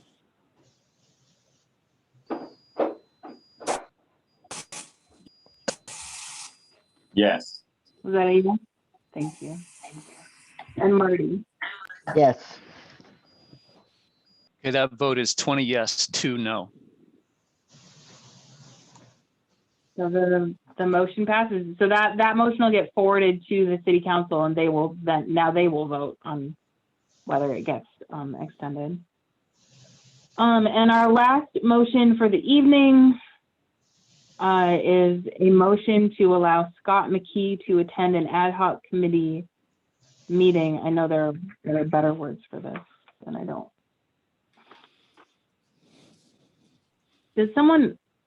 Do other staff folks have this motion Yeah, open? Mo, it's right under the first item under agenda item number 2. It's the IIF, Independent Investigation and Prosecution Motion 101. I guess I thought it was more specific, but okay. Allow Scott McKee to attend an ad hoc committee meeting for a question and answer session. That is the motion, and I see Justin's hand. Yeah, I'm just trying to figure out what is he going to be addressing during that time. And excuse me if that was already covered. Can I answer that? Yeah. He's a former Eugene and Springfield police officer. He worked in the internal affairs of both departments. He worked in Eugene for a very long time and Springfield not so long. He's been in the paper a little bit a while ago, or in the news, based on his separation from Springfield. We did an interview with him, which was recorded. That is, Ibrahim and I did an interview with him that was recorded and sent around to everyone. Hopefully you had an opportunity to see it and hear it. It's sort of his rendition of what's wrong with the way police investigate police. And as an IA officer, he's fairly well informed on that subject. Thank you, Brian. I do recall that video. Thank you. Thanks. Silver? Yes, hi, thank you. So I have a concern with the fact that we're going to be having another speaker who's going to be presenting when we had a full meeting already that took up the space of speakers presenting. We have a lot of work that still needs to be put forward, and I really resist that kind of, we can have more meetings so that we can have more speakers. We have a lot of work that needs to be done here. I like working with you all, but I'm tired, and we need to just put this baby down and be done with it. We just need to move forward. So we've had testimony. I appreciate that we've seen that testimony. We can always look at the video. I watched the full video, but there's too much work to be done at this point. So I would say that I would be voting no against this, because we've already had time for public testimony, and this is just more of a it's going to be a time suck, and it's just we have too much work to do. That's it. Thank you. I see Ems's hand.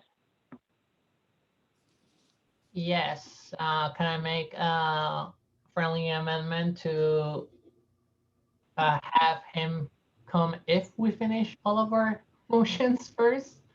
I mean, we didn't go through all of the motions that we had for today, so I feel that that's important. I'm not saying that he doesn't have really good insight, but it's also important that we actually finish voting on the things that we already have and that people work on. What do the folks who made that initial motion feel about that friendly amendment?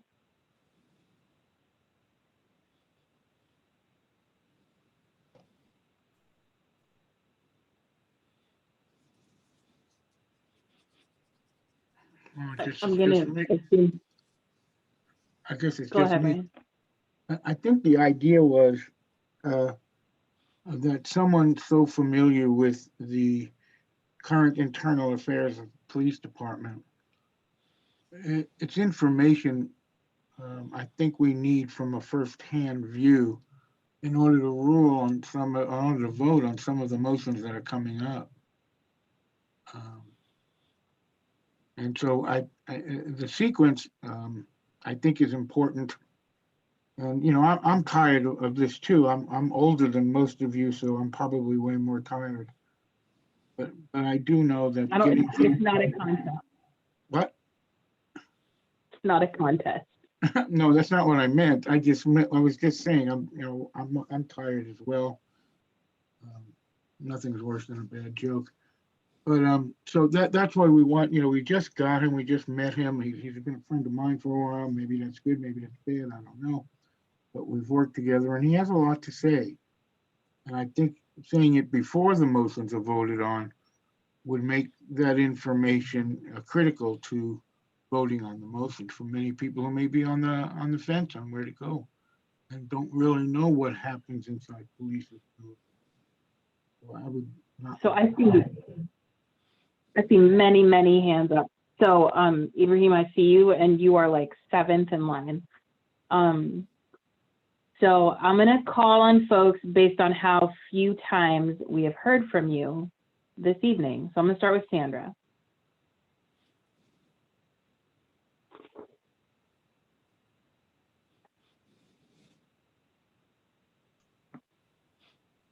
Sandra, did you have a comment?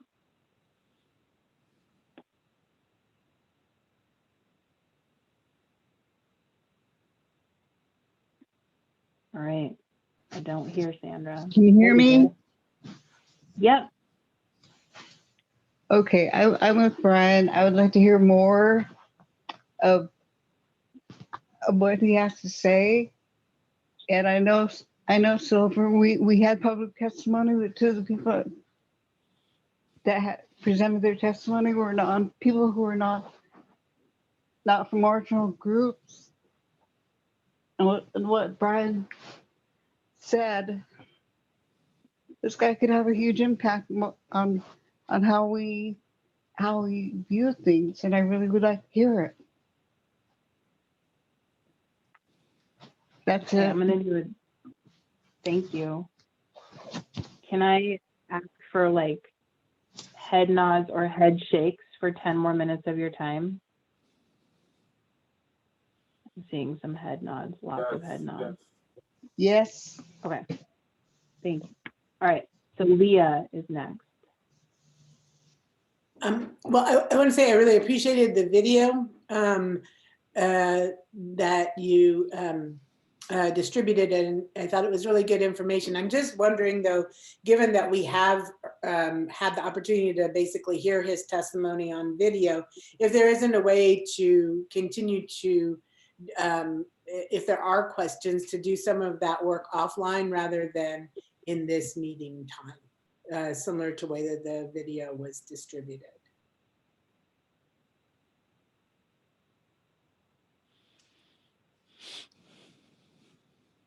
I don't have a good answer for that. Probably. There probably is a way to do that.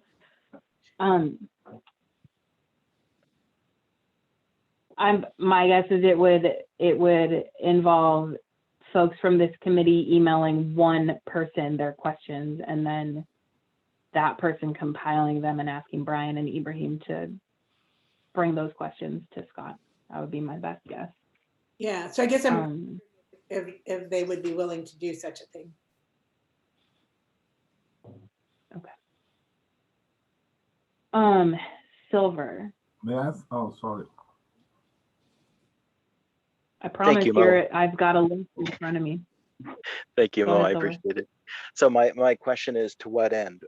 I appreciate that Scott McKee has experience that he has spoken to in the video, and the points that Brian Michaels had brought up are points that can be directly answered in the video. So anybody that's taken the time to view the video can see the testimony that he has, and it's very compelling and it's very good testimony, and I really appreciated having that video sent. My concern is we have several other subcommittees that have had some policy work.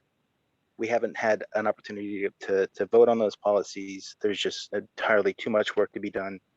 And I really think that viewing the video, if it's a possible thing to have people send questions to the lieutenant through, or former lieutenant through an email, that would be fine. And you know, I do appreciate what he had to say. It's a very compelling testimony. But to what end? He's already answered the questions that, you know, a lot of us would have, and we can all watch it. It's all readily available. Thank you. I've got Marty, then Daniel, then Ibrahim. So I would like to make a different kind of friendly motion, and that is, well, the big concern for me is that what we're going to be tackling next is independent investigations and prosecutions, and it's a snarly one. There's lots of different ways to take this on, and it's important. And then the different proposals and models that are out there, the subcommittee is wrestling with this. It's a sticky one. So what I'm thinking is, why don't we invite him to be at the meeting and not give time set aside to Q&A, but just have him there as we're discussing the nuances of independent investigation, to call on him the way that we have the city attorney and others available to us to answer questions along the way.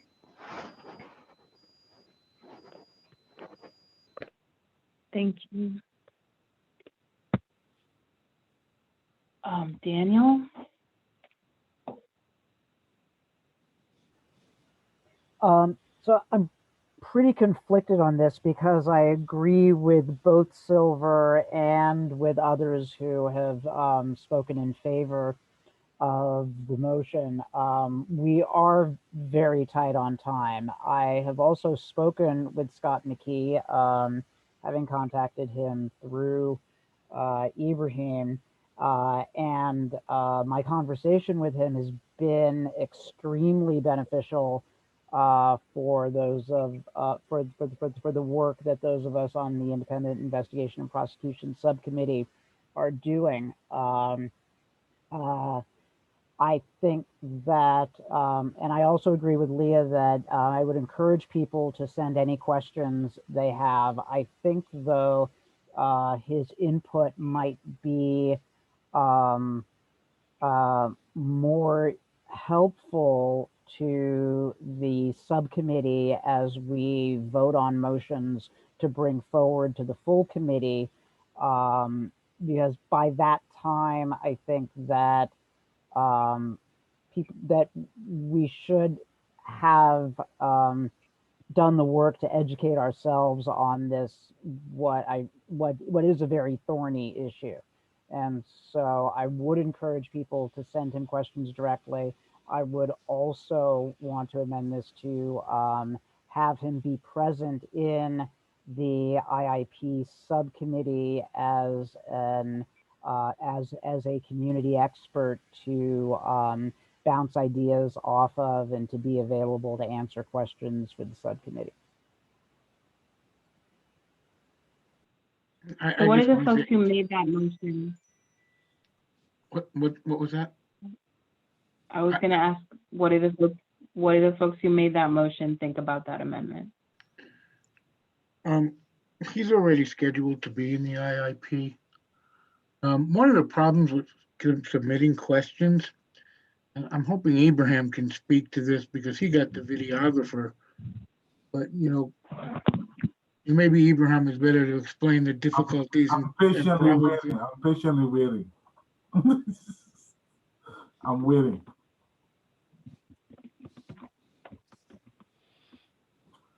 It's not my turn yet, so it's not my turn yet. So I'm waiting for. I have my hand raised. I'm waiting for my turn. Oh, well, Ibrahim, many people have their hands raised. You happen to be next. We're just waiting for the answer to this friendly amendment. Thank you, Mo. I will not entertain that friendly amendment. I want this committee to understand something. Scott was an internal affair investigator. He was a police officer. He became a police lieutenant. Keep in mind that to do what he did, you get an entire police department on your back. He agreed to talk about his experience from inside. This is what I have experienced. This is what it looks like to investigate police officer who got involved in police misconduct. Like the police officers with all the complaints against them for rape, for killing people. And okay, this is what you face from inside. And this is why people don't want to investigate, because you go against the group. You go against the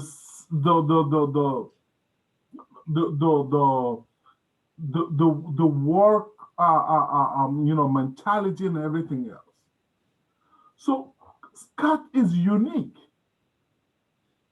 We posted a video. We have had feedback from police department from out of state. The video you saw was shot in my living room here. I can grab this computer and walk to my living room and show you the chair Scott was sitting with the videographer that I hired to shoot that video. Scott is not a random Joe.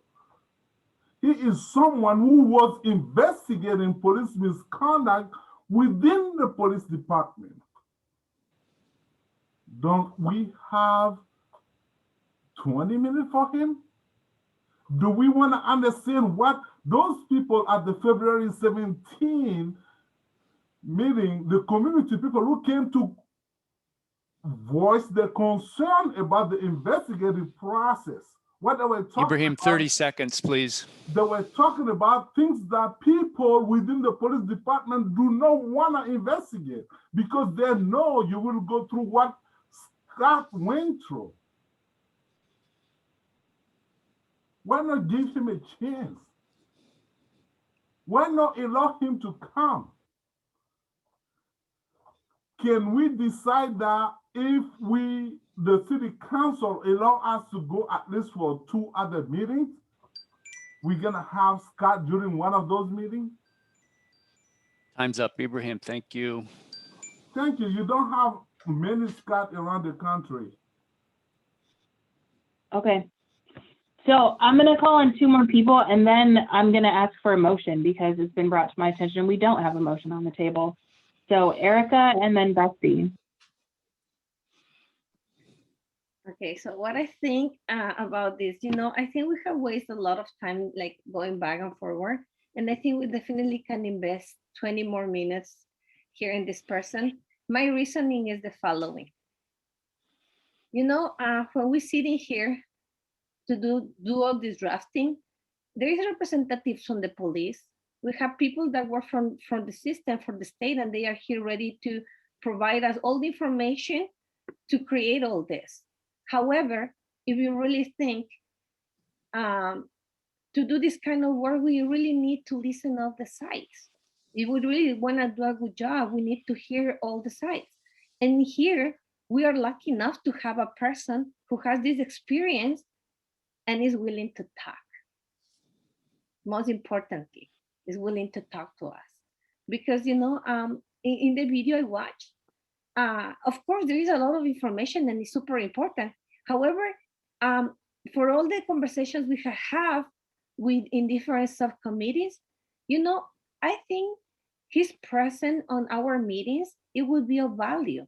Like not just coming as a speaker, but also as Marty proposed, like having this person and as a specialist knowing about this police culture, because this is a culture. Every organization has a culture. Police has its own culture. And having someone that understands that is really important for the decision making we're doing. So I think we had to be not just smart, we had to be wise in the work that we're doing.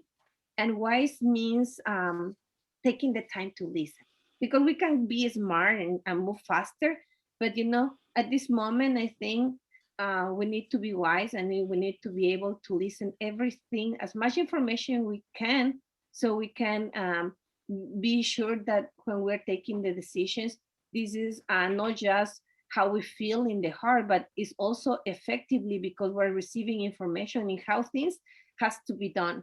And I'm saying this because within my experience of indigenous peoples, specifically missing and murdered indigenous women, for understanding how all this can happen, and how, there is all this emptiness in the law that can allow all this injustice against indigenous women to happen.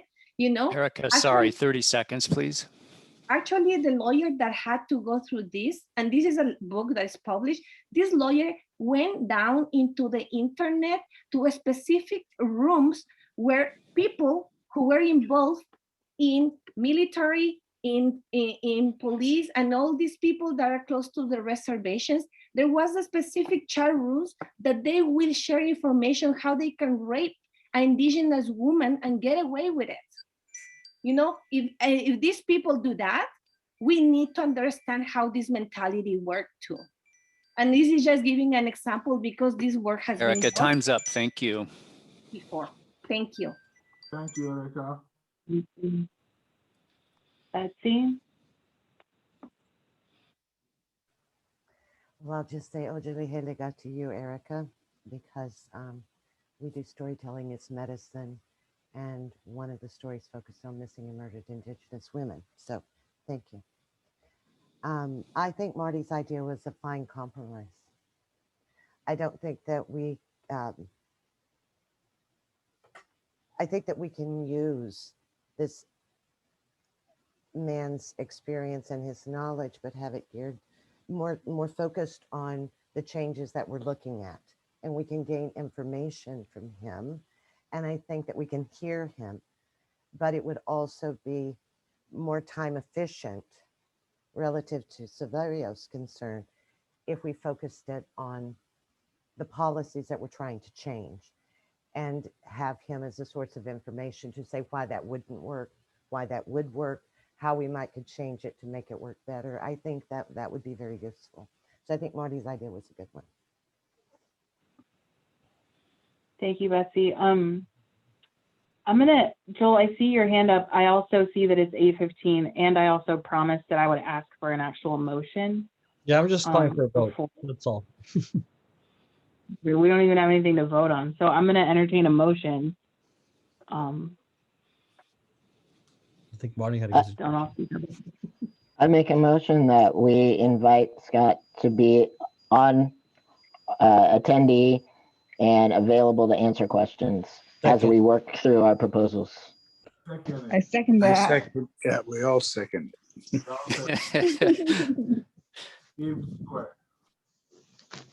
Okay. So Joel called for a vote. So I'm gonna start at the bottom because I see Midas has to take off in a few. So, Marty? Yes. Midas? Yes. Sandra? Yes. David? Yes. Rick? Yes. Quentin?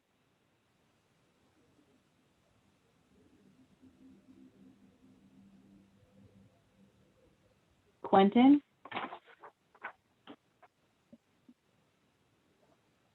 Okay, we'll come back to Quentin. Guadalupe? Yes. Tauna? Yes. Silver? Yes. Brian, Yes. Justin, Yes.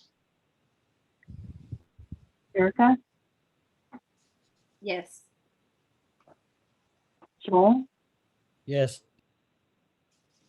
Ebe, Yes. Lindsay, Yes. Abdul Rahman, Yes. Ibrahim, 2 yeses. Macy, Yes. Betsy, Yes. Daniel, Yes. Ems, Yes. and Mo, that vote is Quentin. 19. I'm sorry. I'm just trying Quentin one more time. Sure. He's not unmuting. So what's our count? Our count is 19 yes, 1 no. All right, sounds like the motion passes. Thank you all for hanging in there for 18 extra minutes, and go enjoy your evening. Thank you, Mo. Quick Thank you, Mo. reminder, folks, before we split off, we have 2 subcommittees coming up. One on the 10th of March, hiring and training, and one on the 23rd of March, independent investigation and prosecution. Just a reminder. Thank you all for your time. Was that the 10th you said for the first one? Thank you. The first one is the 10th, correct. Thank you much. Thank you, Kevin, for staying around. Yes. I wanted to add though that I would like Councillor Evans and Councillor Ye to come address this committee at our future meetings, because some people do not have trust on what the process will go. They do have trust. They believe that Councillor Ye and Councillor Evans do care about what we're doing here, and I want to hear from them. A lot of people here want to hear from them. Most of the people want to hear from them. Thank you and have a good night. Thanks, everybody. Thank you. Thank you. Buenas noches. Good night, everyone.